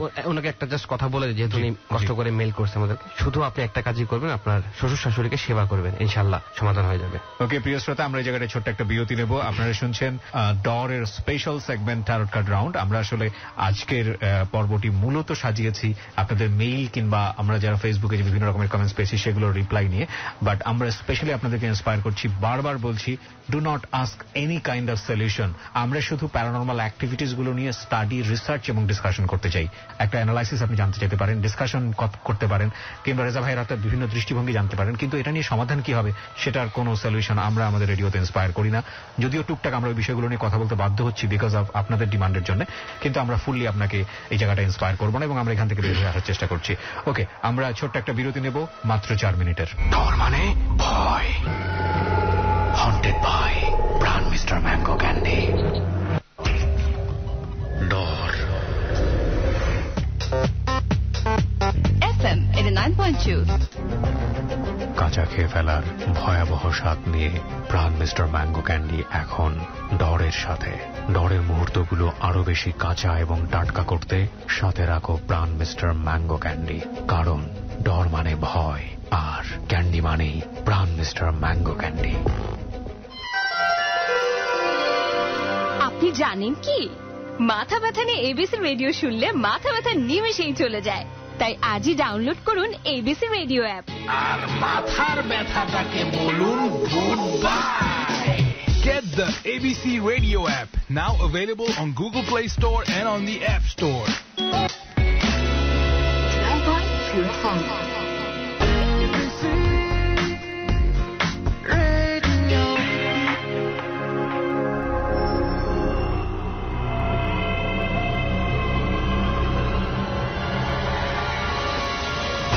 ডর মানে ভয়, হন্টেড বাই প্রাণ মিস্টার ম্যাঙ্গো ক্যান্ডি। ডর। প্রিয় শ্রোতা, 4 মিনিট পর আপনাদের সবাইকে আরো একবার স্বাগত জানাচ্ছি ডরে। আমি আরজে কিবরিয়া রয়েছে আপনার সঙ্গে এবং রেজা ভাই রয়েছেন। আজকে শুধু মেইল এবং ফেসবুকের যেই কমেন্টস গুলো আপনারা এই মুহূর্তে করছেন আমাদেরকে, সেগুলো পড়ার চেষ্টা করছি। ফেসবুকে যদি আসতে চান, ফেসবুকের ঠিকানাটা আমি আবারও বলে দিচ্ছি, লাইক দিয়ে ওখানে মেম্বার হয়ে যাবেন। এবং যারা ব্যক্তিগতভাবে সলিউশন খোঁজার চেষ্টা করছেন, রেজা ভাইয়ের কথায় যারা ইন্সপায়ার্ড, তাদেরকে আমরা বলবো যে রেডিওতে আমরা কোনো সলিউশন দিব না। আপনারা যদি সলিউশন পেতে চান, ফেসবুকে তার সঙ্গে কথা বলতে পারেন। আমরা শুধু আপনার এই ঘটনাগুলোকে প্যারানরমাল জায়গাটা থেকে দেখা যায় কিনা কিংবা সায়েন্সের জায়গা থেকে যদি আমরা দেখি তাহলে ব্যাখ্যাটা কেমন হতে পারে, এই দুটো বিষয় নিয়ে আমরা রেডিওতে ফোকাস করতে চাই। কজ অনেক ধরনের সলিউশন যেটা আসলে সায়েন্টিফিক না, অফকোর্স রেজা ভাই নিজেও বলবেন এটা নট সায়েন্টিফিক, তো সেই জায়গাটা থেকে অনেকেই হয়তো ইন্সপায়ার হয়ে সেটা পার্সোনাল লাইফে প্র্যাকটিস করবেন। আমরা অবশ্যই ব্যাপারগুলোতে আপনাকে নিরুৎসাহিত করব। ওকে, একটা যেটা হচ্ছে, যিনি লিখেছেন, আমি রেজা ভাইয়ের ফ্রেন্ড পুলক ভাইয়ের পরিচিত। পুলক ভাই নামে কোনো ফ্রেন্ড আছে নাকি আপনার? ছিলেন না। পুলক ভাইয়ের কাছে ওনার নাম্বারটা নেই। যদি আপনি কোনোভাবে আমাকে ওনার নাম্বারটা কাইন্ডলি, তাহলে আমার অনেক উপকার হয়। প্লিজ ভাইয়া, আমার লাইফে অনেক বড় ইস্যু, প্লিজ হেল্প মি। আমার কন্ট্যাক্ট নাম্বার হচ্ছে এত। চোরের উপর বাটপাড়ি যেটাকে বলে আর কি। পুলক ভাই নামে কেউ একজন বলেছে যাতে আমি বুঝতে পারি যে হ্যাঁ আপনি সত্যি সত্যি পরিচিত এবং আপনার নাম্বারটা ওনাকে আমি দিয়ে দেবো। আসলে ব্যাপারটা এরকম করবেন না প্লিজ, কারণ এগুলো আসলে আমরা বুঝে ফেলি যে আপনি আসলে কতটা ইন্টেলিজেন্টলি ডিল করছেন আমাদেরকে। আচ্ছা, নাম হনুফা। সে আমার সম্পর্কে কাকি হয়। বিগত 12-13 বছর ধরে সে অস্বাভাবিক আচরণ করে। রাতে একা একা কথা বলে। প্রায় সময় দূরে বা নিকটে কাউকে বা কিছু উপস্থিত দেখতে পায় এবং আমাদের ডেকে উপস্থিতি আমাদেরকে ইঙ্গিত করে, কিন্তু আমরা দেখতে পাই না। বহু ডাক্তার, কবিরাজ, ওঝা, ফকির কিছুই তার জন্য বাদ দেওয়া হয়নি। মানসিক ডাক্তারের মতে তার মানসিক সমস্যা নেই। তার স্বামীকে সহ্য করতে পারে না। প্রায় সময় তার সাথে আক্রমণাত্মক আচরণ করে এবং তার ছবিও দিয়ে দেওয়া হয়েছে, তার ন্যাশনাল আইডি কার্ডও পাঠিয়ে দেওয়া হয়েছে। আমি আপনাকে দুটো জিনিস নিয়ে এখানে বলতে বলবো। প্যারানর্মাল অ্যাক্টিভিটিস এর জায়গাটা থেকে মানে যেটা উনি বলেছেন যে উপস্থিতি আমাদেরকে দেখে ইঙ্গিত করে, আরেকটা হচ্ছে একা একা কথা বলে। একা একা কথা বলার সাইন্টিফিক একটা টার্ম আছে আমি যতদূর জানি, দুটাই সাইন্টিফিক টার্ম আছে। এইটা একটা আপনি প্যারানর্মাল অ্যাক্টিভিটিস জায়গা থেকে রিসার্চের জায়গা থেকে ব্যাখ্যা করবেন। আরেকটা হচ্ছে যে আপনি ওনার ছবি দেখে যদি ট্যারট কার্ড পড়তে চান, you can read this is her picture.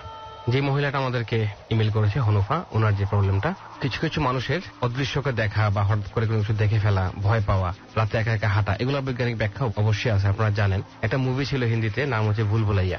ওটাতে একটা মেয়ে নিজেকে অনেক কিছু ভাবে, নিজেকে যেরকম ভাবে সে সেরকমই আচরণ করে। এই জিনিসটা এরকম প্রিটেন্ড করা যে আমি মনে করতেছি আমি ঐশ্বরিয়া, তো ঐশ্বরিয়ার মতো বিহেভ করা, এটা সাইন্টিফিক টার্ম। এটা তো এটা একটা মানসিক রোগ বলা যায়। আর যদি আমি চিন্তা করি প্যারানর্মাল দিক থেকে মানুষ হঠাৎ করে অদৃশ্যকে দেখে, এর কারণ হচ্ছে একটা কারণ হচ্ছে ব্ল্যাক ম্যাজিক। এখন যতটুকু আমি পড়লাম, আমি কিন্তু যা বলবো আপনাদেরকে এটা কিন্তু কার্ডের কথা, আমার ব্যক্তিগত কোনো কথাই না।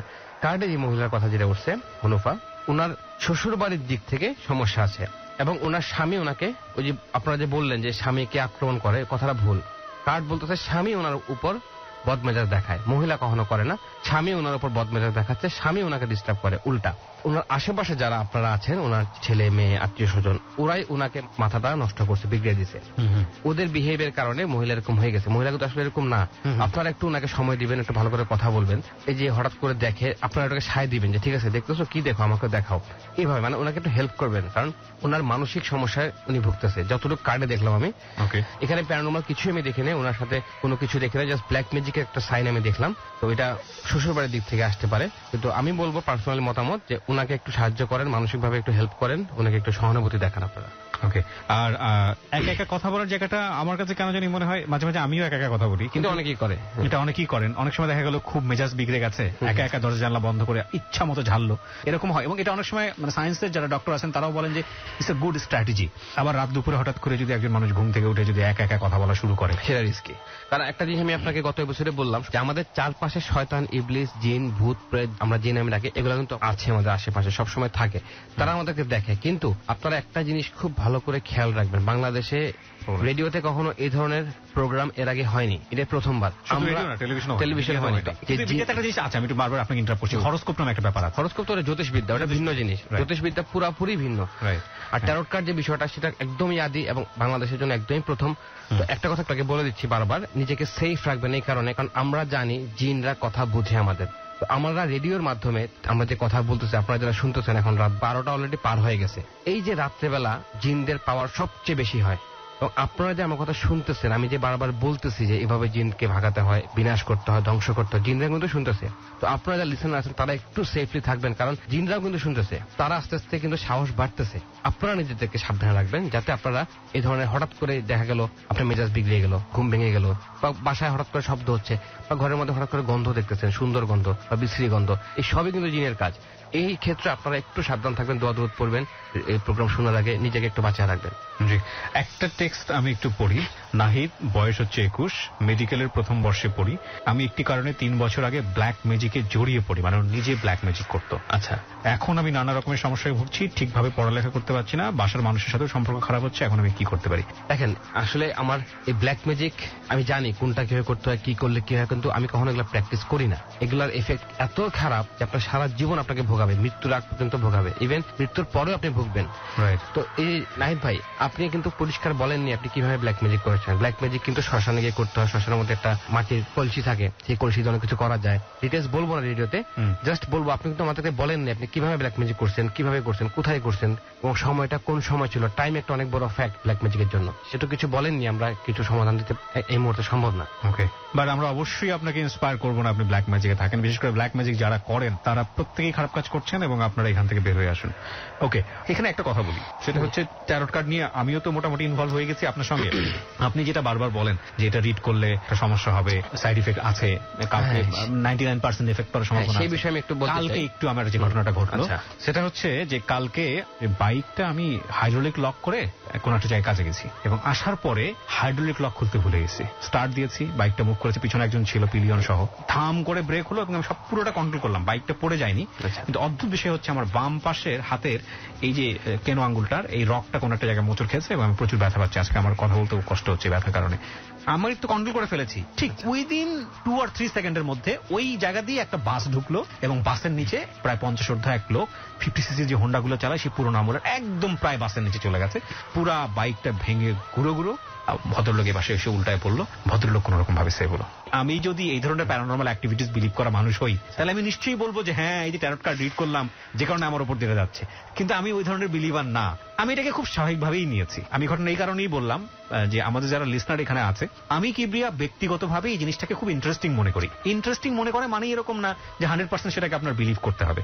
আপনারা যারা শুনছেন তাদেরকে বিলিভ করে এটা নিয়ে ফাইট করতে, ব্যাপারটা এরকম না। আপনারা ইন্টারেস্টিং এর জায়গা থেকে নেন। রেজা ভাই নিজে একজন বিলিভার এবং সেই জায়গা থেকে সে তার মতো করে ব্যাখ্যা দিচ্ছে, ওটাকে আমি জাস্ট ইন্টারেস্ট হিসেবে নিয়েছি। কিন্তু এরকম যদি আপনার মনে হয় যে রেজা ভাই যেটা বলছে সেটার সাথে আপনি দৈনন্দিন জীবনের ঘটনা মেলাতে গেলেন এবং আমার মতো এরকম পড়ে গেছেন, হ্যাঁ তার মানে তো এরকম হয়েছে, রেডিওতে শুনেছি ট্যারট কার্ড রিড করা হয়েছে, নেগেটিভ ঘটনা করছে। কিন্তু কিবরিয়া ভাই, পৃথিবীর প্রতিটা জিনিসের সাথে রিলেটেড। আমরা কোথেকে আসি? আমাদের বাবা মা থেকে আসি। বাবা মা কোথেকে আসে? হ্যাঁ সেটা তো আছেই, তার দাদা থেকে। একটু যদি চিন্তা করেন, এভরিথিং ইজ রিলেটেড। আমরা যে কাগজটা ব্যবহার করি লেখাপড়ার জন্য, কাগজটা আসে কই থেকে? জঙ্গল থেকে, গাছ থেকে। গাছ কই থেকে আসছে? মাটির বীজ থেকে। বীজ থেকে আসে সৃষ্টিকর্তার তৈরি, পাবো না। তো রিলেটেড বিষয়টা। তো আমরা যদি বিশ্বাস করি তাহলে বিলিভার, বিশ্বাস না করলে নন বিলিভার। কিন্তু দুটোর মাঝখানে একটা জিনিস থাকে, সেটা হচ্ছে যে বিলিভ করলেই যে আপনাকে এটা শুনতে হবে ব্যাপারটা এরকম না, বিলিভ না করলে শোনা যাবে ব্যাপারটা এরকম। আমি বলবো বিলিভ না করতে, কারণ হচ্ছে এটা বিলিভ যদি আপনারা করেন পুরোপুরি ধর্মীয় আপনাদের অনুভূতিতে আঘাত পড়বে। আমি নিজেও আপনাকে মানা করবো, জাস্ট কার্ডটা ফান হিসেবে নেন, একদম ইন্টারেস্টের জায়গা থেকে। এটা ইন্টারেস্টিং বাট এটাকে বৈজ্ঞানিক কোনো ব্যাখ্যা নেই। আরেকটা বিষয় আমি জাস্ট একটু শেয়ার করবো কিবরিয়া ভাই, লিসেনার যারা আছেন আমার কাছে প্রায় 15,000-এর উপরে SMS আসছে, যে ইনবক্সের অনেক আসছে, অলরেডি পড়লাম। আজকে আমাদের 5 নম্বর এপিসোড। ঠিক 5 নম্বর এপিসোড বলাটা বোধহয় ভুল হবে, কারণ ডরে আমাদের এই স্পেশাল সেগমেন্টটা হচ্ছে 5 নম্বর পার্টে আমরা আছি। হ্যাঁ, তেরো সেগমেন্ট নাম্বার 5। এই 5টা এপিসোড মানে হচ্ছে অলরেডি আমরা 1 মাস পার করে ফেলছি। এই দেখলাম আমি একটা জিনিস, যারা ট্যারট সেগমেন্টে লিসেনার যারা আছেন তারা ট্যারট প্রোগ্রাম শোনার পর থেকে বিভিন্ন সমস্যায় ভুগতেছেন। আমার ইনবক্সে আসছে এরকম একজনের পা ভেঙে ফেলছে, একজন অ্যাক্সিডেন্ট হয়েছে, একজনের মা অসুস্থ হয়ে গেছে, জাস্ট রেডিও শোনার পরই তাদের এই অবস্থা। কারণ আমার কথা, আমি যে কার্ডটা পড়ি এটা কিন্তু একটা টেলিকেনেসিস আছে, মানে আমার কথার মাঝখানে যেটা আপনার কানে কথাটা ঢুকতেছে, এখানে অনেক ব্যাপার সেবার আছে।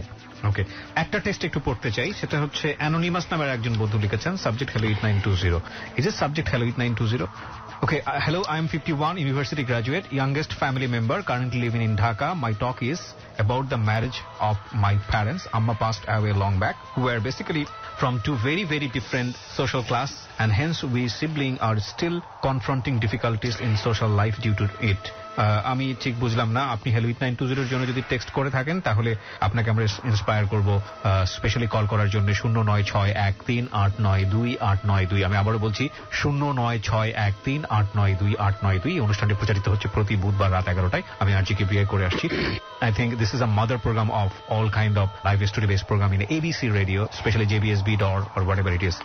ওকে, একটা মজার বিষয় আমি দেখি, সেটা হচ্ছে আমরা আসলে কাউকে না কোনো সমালোচনা করতে চাই না। বিভিন্ন টেলিভিশনে কিছু বিজ্ঞাপন হয়, সেটা হচ্ছে হুজুরের অমুক দোয়া দিয়ে লটারির নাম্বার পেয়ে যেতে পারেন, অমুক অমুক পেতে পারেন।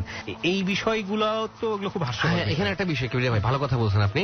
ঘটনাটা মানে আমার সাথে ঘটছে আমাদের ট্যারট সেগমেন্টের 3rd এপিসোড যাওয়ার পরে। চিটাং থাকে ছেলেটার নাম আমি বললাম না এখানে, চিটাং থাকে। সে আমাকে প্রচুর মেল করছে, একই মানুষ প্রচুর। কিভাবে সে আমার নাম্বারটা পাইলো? তো সে আমার 2nd এপিসোডে আমি হয়তো বলছিলাম যে আমি রোলেট খেলি, ক্যাসিনোর আমি নাম্বার জানি, কোন নাম্বারটা ক্যাসিনোতে আসবে সেটা আমি আগে থেকে বলতে পারি। ছেলেটা আমাকে ফোন করে পুরো বিরক্ত অবস্থা। সে বলতেছে ভাইয়া আমি টাকা হেরে গেছি, 20,000 টাকা হেরে গেছি, আমাকে প্লিজ হেল্প করেন, এই করেন সেই করেন। খুব ধরছে আমাকে। তারপরে তার অ্যাকাউন্ট নাম্বার সে আমাকে দিয়ে দিছে, একদম তার অনলাইন অ্যাকাউন্ট নাম্বার, যেখানে তার টাকা পয়সা থাকে সব দিয়ে দিছে আমাকে। তারপর তাকে কিছু টাকা আমি উইন করা দিছি, আমি নিজে। কিছু না ঘটনা, একদম আমার সাথে মাসুম আছে, সে পাশে ছিল আমার। তো কিছু টাকা তাকে আমি আর্ন করে দিলাম, আমি তাকে চিনিও না, আমার মাধ্যমে সে কিছু টাকা পেলো। পাওয়ার পরে তাকে বললাম যে তুমি এগুলো খেলবা না, এই ধরনের জিনিস খারাপ। আপনি তো তাকে মানে গাছে তুলে উঠে মইতাল নিলেন। এখন সে আমাকে প্রতিদিন ফোন দেয়, ভাই আমার 30,000 টাকা লাগবে, ভাই আমার 40,000 টাকা লাগবে ভাই। এই এক অবস্থার মধ্যে আমি আছি। তো এরকম একটা জিনিস আপনারা বলবো যে আমার কাছে আপনারা জাস্ট প্যারানরমাল প্রবলেমের সলিউশন পাবেন, এর বাইরে না প্রবলেমের সলিউশনও পাবেন না। প্যারানরমাল প্রবলেমের কথাবার্তা হবে, যদি সলিউশন চান তাহলে পার্সোনালি চেষ্টা করব। পার্সোনালি আমি চেষ্টা করব সলিউশন দেওয়ার। তো প্রেমে বাধা, স্বামী স্ত্রীর বিচ্ছেদ বা এই আবিজাবি বিষয়, এগুলো আমার কাছে দয়া করে বলবেন। আপনার জন্য গুড নিউজ আছে, সেটা হচ্ছে দেশ ছাড়িয়ে দেশের বাইরে থেকেও মেল এসছে। ইন্ডিয়া থেকে একজন বন্ধু লিখেছে, অনিমেষ পান চৌধুরী। লিখেছে হচ্ছে dear brother RJ Kibriya, how are you? I'm fine. I am from India. I really need to join your new segment Tarot Card. But brother, as already told, I am from India. It's possible to join you there. Brother, is there any way to join your program, like through phone call? Brother, if possible, please help. One more thing where I have to send my picture and all the details. Yes, এখানে আমার মনে হয় যেটা এখানে আপনার কিছু বলার নেই, আমার বলার আছে, আমি বলে দিই। সেটা হচ্ছে হ্যাঁ, অফকোর্স দেশের বাইরে থেকে আপনারা যদি ফোন নাম্বার দেন আমরা অবশ্যই আপনাদের সঙ্গে যোগাযোগ করতে পারি। সেটা যদি অনুষ্ঠান চলাকালীন সময় সম্ভব হয় তাহলে সেটাও করতে পারি, যদি না হয় তাহলে দিনের যে কোনো সময় আপনাদের সঙ্গে কথা বলে ফোন করে আমরা আপনাদের সঙ্গে কথা বলে সেটা আমরা অনুষ্ঠানে প্রচার করব। তবে হ্যাঁ, যেটা আমরা চাচ্ছিলাম আপনাদের কাছ থেকে সেটা হচ্ছে অবশ্যই আপনাদের একটা ছবি পাঠিয়ে দেবেন। সেক্ষেত্রে আপনার যদি ট্যারট কার্ড রিড করার যদি ইচ্ছা থাকে আমাদের রেজা ভাইয়ের, ছবিটা থাকলে একটু ভালো হয়। ছবি দরকার। যদি একেবারে অ্যাকুরেট চান আপনি, মানে রেজা ভাইয়ের জন্য সুবিধা যেটা হয় সেটা হচ্ছে আপনি স্টুডিওতে থাকা, যেটা আপনারা গত পর্বে শুনেছেন। আমরা 4-5 জন পেয়েছিলাম এখানে, খুব অল্প সময়, যে কারণে আমরা এই সপ্তাহে শুধুমাত্র ফেসবুক এবং ইমেইলের রিপ্লাইগুলো দিচ্ছি। তো স্টুডিওতে আসতে চাইলে আপনি আমাদেরকে ফোন দেবেন। আমাদের ফোন নাম্বারটি হচ্ছে 09613892892। আমি আবারও বলছি 09613892892। ওকে, এখানে ফোন করার পরে আপনাকে যেটা বলতে হবে যে আমি আসতে চাই বললেই হবে না। এখানে ফোন করার পরে আপনাকে বলতে হবে আপনি কি ধরনের প্যারানরমাল অ্যাক্টিভিটিস এর মধ্যে আছেন, কতদিন যাবত আছেন, এবং সেটা আদৌ প্যারানরমাল অ্যাক্টিভিটিস কিনা। যদি খুব ভালো আপনি একটা ভিডিও ধারণ করতে পারেন ওই ধরনের প্যারানরমাল অ্যাক্টিভিটিস, খুবই ভালো হয়, আমরা ইন্সপায়ার করবো আপনাকে। এবং ওই বিষয়টা নিয়ে দরকার হলে একজন মানুষকে নিয়ে আমরা একটা এপিসোড করবো। যদি আপনি এরকম ভিডিও টিডিও কোনো কিছু আপনার রিয়েল লাইফে ঘটে যাচ্ছে এরকম কোনো কিছু নিয়ে আমাদের কাছে আসতে পারেন। ওকে, আপনার কাছে কি আর? হ্যাঁ, আমার কাছে একটা মেইল আছে। আমার কাছে কিছু মেইল আসছে, সেগুলো আমি আজকে পড়বো, আপনাদের শোনাবো। আমি খুব সংক্ষিপ্ত করে বলি যেহেতু সময় আমাদের কাছে কম। আমাকে ইনবক্স করেছেন যাত্রাবাড়ি থেকে ফারিয়া মান্নান মুনা। তিনি লিখেছেন, আমি ওনার মতো করে বলি, আমার হাজবেন্ডকে ব্ল্যাক ম্যাজিক করা হয়েছে। আমি ওকে অনেক হুজুর দেখাইছি, বাট এখনো এই প্রবলেম হচ্ছে। তার জন্য আমাদের ম্যারিড লাইফে অনেক সাফার করতে হচ্ছে।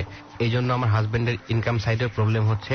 ওর নাম তাজিব বিন মঞ্জুর, ওর বয়স 30 বছর। প্লিজ রাব্বি ভাইয়া আমাকে প্লিজ একটা সলিউশন দেন, আমি অনেক প্রবলেমে আছি। আমি কোনো উপায় না পেয়ে আপনাকে ইনবক্স করলাম।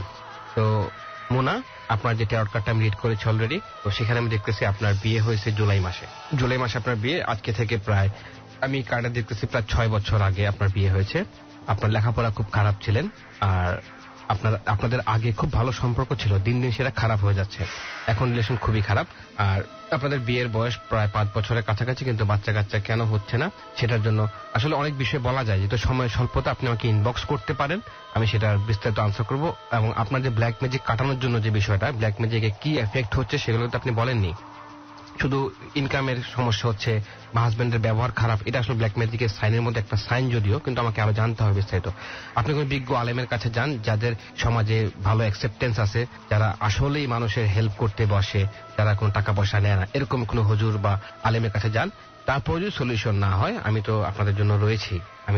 আমি তো রেডিতে বলছি অলরেডি যে আপনাদের হেল্প করবো সবসময়। রাইট, এবং যেহেতু বিষয়গুলো ব্ল্যাক ম্যাজিকের একটা ব্যাপার, এক্সিস্টেন্স যেহেতু আমাদের রিলিজিয়নের জায়গা থেকে স্বীকার করে নেওয়া হয়েছে, সুতরাং আমার মনে হয় যে কোনো একটা বিজ্ঞ আলেম যিনি ধর্মীয়ভাবে অনেক প্রজ্ঞার অধিকারী, অত্যন্ত সম্মানী ব্যক্তি আপনার এলাকায়, তার কাছে যান, পুরো বিষয়টা খুলে বলেন, এবং তিনি আপনাকে যে আমলগুলো করতে পারবেন সেগুলো অনেক সময় কাজে লাগতে পারে। বাট অ্যাবসলিউটলি আমি এই কথাটাও বলবো, সেটা হচ্ছে এই বিষয়গুলো বিলিভ করা না করা আপনার একান্তই ব্যক্তিগত ব্যাপার। এবং আমরা ইন জেনারেলি যেহেতু বলছি, সবাইকে আমরা ইন্সপায়ার করবো বিলিভ না করার জন্যই, cause this is not an scientific show.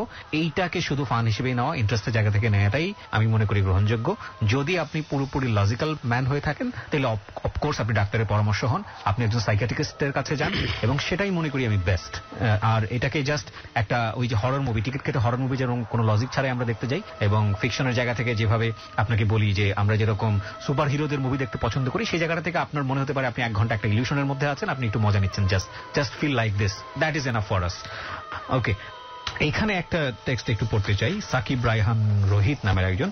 High, I am Ronit, আমি ক্লাস 9-এ পড়ি। আমি সরাসরি আমার প্রবলেমে চলে যাই। আমার প্রবলেম হলো আমার হেমোফিলিয়া।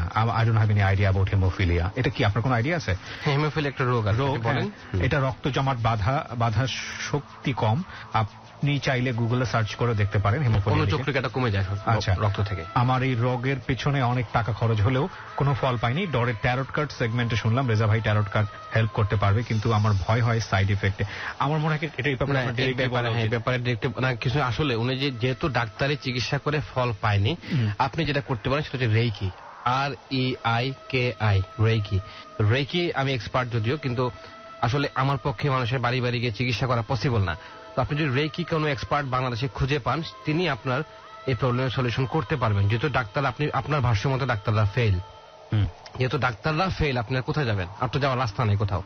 রেকি করতে পারেন। রেকি হচ্ছে এমন এক চিকিৎসা, মানুষের একজনের বডির পাওয়ার দিয়ে আরেকজনকে সুস্থ করা যায়। এটা কি রিলিজিয়নের সাথে? এটা না, এটা সায়েন্টিফিক, পুরোপুরি সায়েন্টিফিক ব্যাখ্যা। এটা সায়েন্টিফিক একটা চিকিৎসা। এটা জাপানে, ভুটানে সবচেয়ে বেশি হয় রেকির ট্রিটমেন্ট। ওরা ভুটানে যারা আছে সন্ন্যাসী টাইপের, তারা রেকিতে সবচেয়ে এক্সপার্ট ওয়ার্ল্ডের মধ্যে। ভুটানের আমরা জানি এটা যে পৃথিবীতে সবচেয়ে বেশি দিন বাঁচে ভুটানিজরা, 100 বছর তাদের গড়ায়ও। আর পৃথিবীতে আর কোনো দেশে এত গড়ায়ও না, কারণ তাদের মধ্যে কিছু গড গিফটেড পাওয়ার থাকে, যেগুলা আমি অলরেডি প্র্যাকটিস করি, অনেকদিন ধরে করতেছি। একটা বাটিও পেয়েছিলাম। হ্যাঁ, বাটি পেয়েছিলাম, রেকির বাটি। তো এই রেকি যদি আপনি করতে পারেন, আমার মনে হয় পৃথিবীর আল্লাহ যেহেতু রোগ মানুষকে দিচ্ছেন, সেগুলোর প্রতিকারও দিচ্ছেন। মানে সব সমস্যারই সমাধান আমাদের যে ধর্ম থাকেন সেই ধর্ম মোতাবেক যদি যান, সমাধান আছে। তো রেকিটা আপনি ট্রাই করতে পারেন, দেখেন ইনশাআল্লাহ সমাধান হবে। আমরা একটা বিরতি নেব প্রিয় শ্রোতা। আপনারা শুনছেন ডরের special segment tarot card round, এবং এখানে আছেন রেজা ভাই মেন্টর হিসেবে, আমি কিবরিয়া আছি হোস্ট হিসেবে। আমরা 5 মিনিটের ছোট্ট একটা বিরতির পর আবারও ফিরে আসছি আপনাদের এই অনুষ্ঠান নিয়ে। যারা রেজা ভাইয়ের সঙ্গে সরাসরি কমিউনিকেট করতে চান, চলে আসুন আমাদের ফেসবুক পেজে। আমাদের ফেসবুকের ঠিকানা www.facebook.com/dortarot, DAARTAROT। আমি আবারও বলছি www.facebook.com/DAARTAROT, দ্যাট ইজ ডর ট্যারট। লাইক দিয়ে দেবেন প্লিজ। ফিরছি 5 মিনিট পর। ডর মানে ভয়, হন্টেড বাই প্রাণ মিস্টার ম্যাঙ্গো ক্যান্ডি। ডর 89.2। কাঁচা খেয়ে ফেলার ভয়াবহ স্বাদ নিয়ে প্রাণ মিস্টার ম্যাঙ্গো ক্যান্ডি এখন ডরের সাথে। এখন থেকে ডরের মুহূর্তগুলো আরো বেশি কাঁচা এবং টাটকা করতে সাথে রাখো প্রাণ মিস্টার ম্যাঙ্গো ক্যান্ডি, কারণ ডর মানে ভয় আর ক্যান্ডি মানেই প্রাণ মিস্টার ম্যাঙ্গো ক্যান্ডি।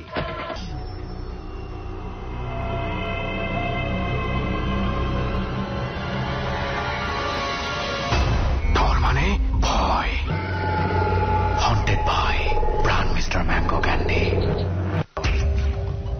ডর।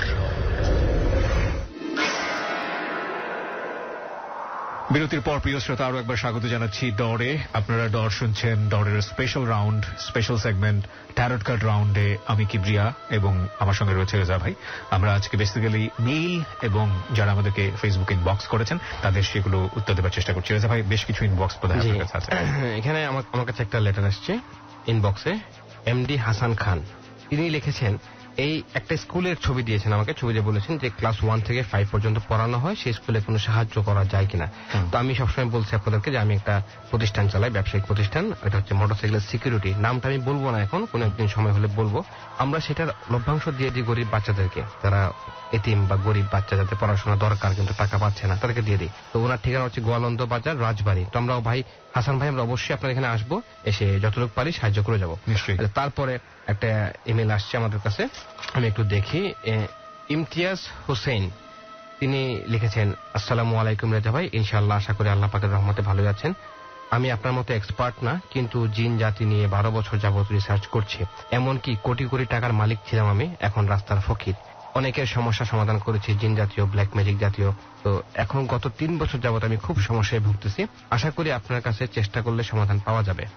তো সমস্যাটা সে শেয়ার লিখছে এখানে। তো এখন আমি ওনার সম্পর্কে কিছু বলি। ইমতিয়াজ হোসেন ভাই, আপনি ব্ল্যাক ম্যাজিক ট্রাই করছেন, সেটার জন্য হয়তো আপনার উপর এফেক্ট পড়েছে। গত 3 বছর যাবত আপনি অসুস্থ।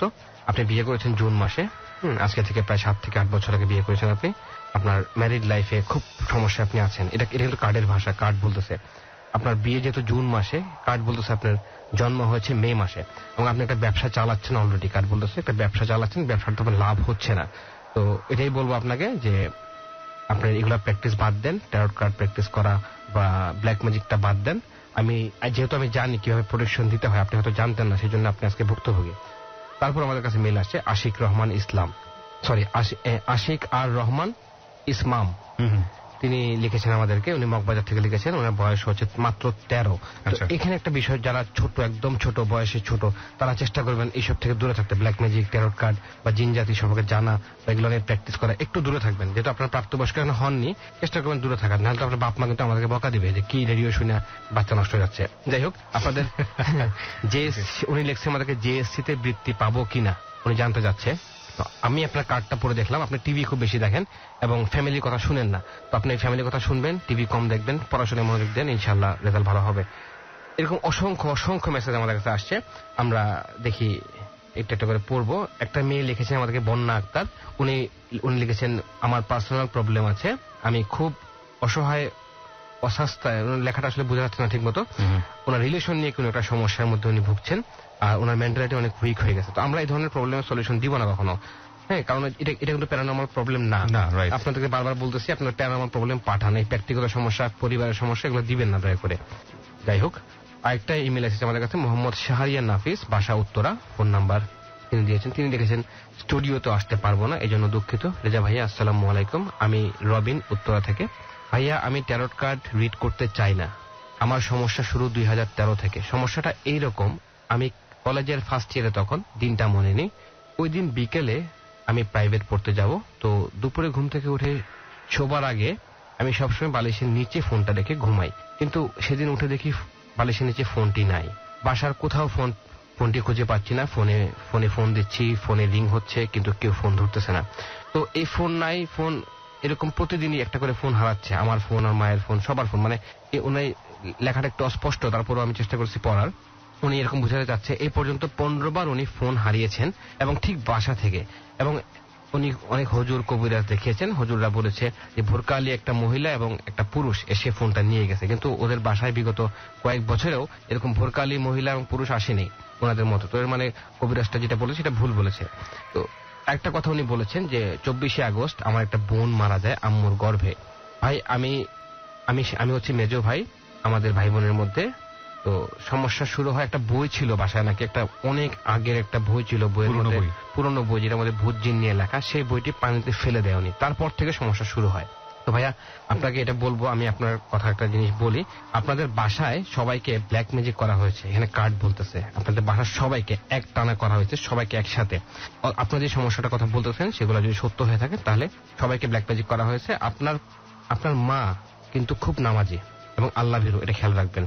আপনার বাবার নাম হচ্ছে সোবাহান, আমি কি ভুল বলতেছি কিনা আমাকে শুধু মেসেজ করে কমেন্ট দিয়ে জানা দিবেন। আপনার বাবার নাম সোবাহান, আমি কিভাবে জানলাম সেটা আপনার জানার কোনো প্রয়োজন নেই, শুধু আপনি শুনে যান আমি কি বলতেছি। আপনার বাবার একটু সমস্যা আছে, সেটা আপনারা সবাই জানেন। নাফিস ভাইয়া আপনারা জানেন আপনার বাবার একটু প্রবলেম আছে, ওনার এই প্রবলেমটা ওনাকে ডাক্তার দেখান, ওনার একটা মানসিক সমস্যা আছে, সেটা ঠিক হয়ে যাবে ইনশাল্লাহ। ওনাকে নিয়ে আপনারা ফ্যামিলির সবাই একসাথে বসে কাউন্সিলিং করেন, আপনার বাবা মা সবাই বসে কাউন্সিলিং করেন যে কিভাবে কি করতে হবে। আর আপনারা অনেকে, যেহেতু আপনি মুসলিম মানুষ, আপনারা ঘরটা বন্ধ করতে পারেন, বিভিন্ন দোয়া কালাম পরে ঘর বন্ধ করতে পারেন। আপনার ফ্যামিলিতে যে প্রবলেম হচ্ছে, বাচ্চা যে মারা গেছে যেটা বললেন, তারপর থেকেই সমস্যা আপনাদের দিন দিন কিন্তু বাড়তেছে, বাসায় ঝগড়া হচ্ছে, আপনাদের বাসায় প্রবলেম হচ্ছে, বাবা মায়ের ঝগড়া হচ্ছে, আপনার সাথে কোনো বরাবরই মানে বনিবানা হচ্ছে না, যত দিন যাচ্ছে প্রবলেম তত জটিল হয়ে যাচ্ছে।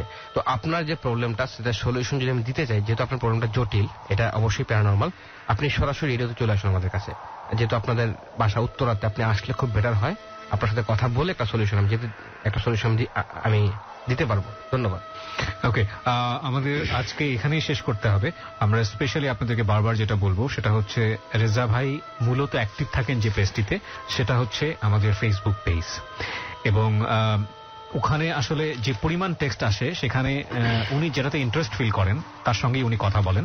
হাজার হাজার টেক্সট ওখানে আসে, তার মধ্যে থেকে আসলে সবাই প্যারানর্মাল অ্যাক্টিভিটিস না, বিভিন্ন রকমের প্রবলেম নিয়ে ওখানে আসেন। প্লিজ, আমরা কিন্তু প্রবলেমের সলিউশন করার জন্য এখানে বসিনি, আমরা মূলত প্যারানর্মাল অ্যাক্টিভিটির ব্যাপারগুলো কি হতে পারে, এবং এটা যে আনসিন ওয়ার্ল্ড আমরা যেটাকে বলি, অবৈজ্ঞানিক ওয়ার্ল্ড, এবং যেটা অবৈজ্ঞানিক বলছি এই কারণে যেটা বিজ্ঞান এখন আবিষ্কার করতে পারেনি। তো সেই জায়গাটি থেকে আমাদের যেটা হয় যে কিউরিওসিটির জায়গাটা থেকে ওনার যেটা মনে হবে যে না, এটা নিয়ে ওনার কথা বলার আছে, সেটা নিয়ে উনি বলতে পারেন, কিন্তু সমাধান দেওয়াটা আমাদের অনুষ্ঠানের মূল উদ্দেশ্য নয়। ইনফ্যাক্ট আমাদের উদ্দেশ্যই নয়, আমি বলবো মূল উদ্দেশ্য তো দূরের কথা। তো আপনারা ফেসবুক অ্যাকাউন্টে অ্যাক্টিভ থাকতে পারেন, লাইক দিয়ে ওখানে মেম্বার হয়ে যেতে পারেন। আমাদের ফেসবুকের ঠিকানা www.facebook.com/dortarot, স্পেলিংটা হচ্ছে DAARTAROT, দ্যাট ইজ dortarot, এবং পেজটি এটা নামিয়ে আছে, আপনি লাইক দিয়ে ওখানে মেম্বার হয়ে যাবেন। একটা কথা কি শিওর আমি বলবো সবাইকে, আমি কমেন্টে দেখলাম বা অনেকে দেখলাম যে বিশ্বাস করতে চায় না বিষয়গুলো, বিশ্বাস করতে আমি বলিও না কাউকে যে বিশ্বাস করেন, আমরা ইন্সপায়ার করি না, আপনার বিশ্বাস করার কোনো প্রয়োজন নেই। এই ট্যারট কার্ড এইসব জিনিসটা কোনো বিশ্বাস করার কোনো প্রয়োজন নাই, এটা সায়েন্টিফিক কোনো ব্যাখ্যাও নাই, জাস্ট একটা কার্ড আর কিছুই না। কিন্তু আমি একটা কথা বলবো, যারা বিশ্বাস করেন না অথবা যারা বিশ্বাস করেন তাদের জন্য আমার পক্ষ থেকে একটা জিনিস থাকবে, আপনাদের যারা আমার কথা শুনতেছেন তারা হচ্ছে নেক্সট এপিসোডে আমি আপনাদের সবাইকে মাইন্ড হিপনোটাইজ করব। আপনারা প্রস্তুত থাকেন নেক্সট এপিসোডের জন্য। আপনাদের সবাইকে একই সাথে আমি কথার দ্বারা হিপনোটাইজ করব এবং আপনারা হিপনোটাইজ হবেন। পারলে চেষ্টা করেন নিজেকে সেভ করার, মানে হিপনোটাইজ না হওয়ার চেষ্টা করেন, কিন্তু আমার বিশ্বাস আমি পারবো। তো ওয়েট করেন নেক্সট এপিসোডের জন্য। আমরা আসছি আগামী বৃহস্পতিবার ঠিক রাত 12টায়। সো আজকের মতো খোদা হাফেজ। ডর মানে ভয়, haunted by brand mister mango candy.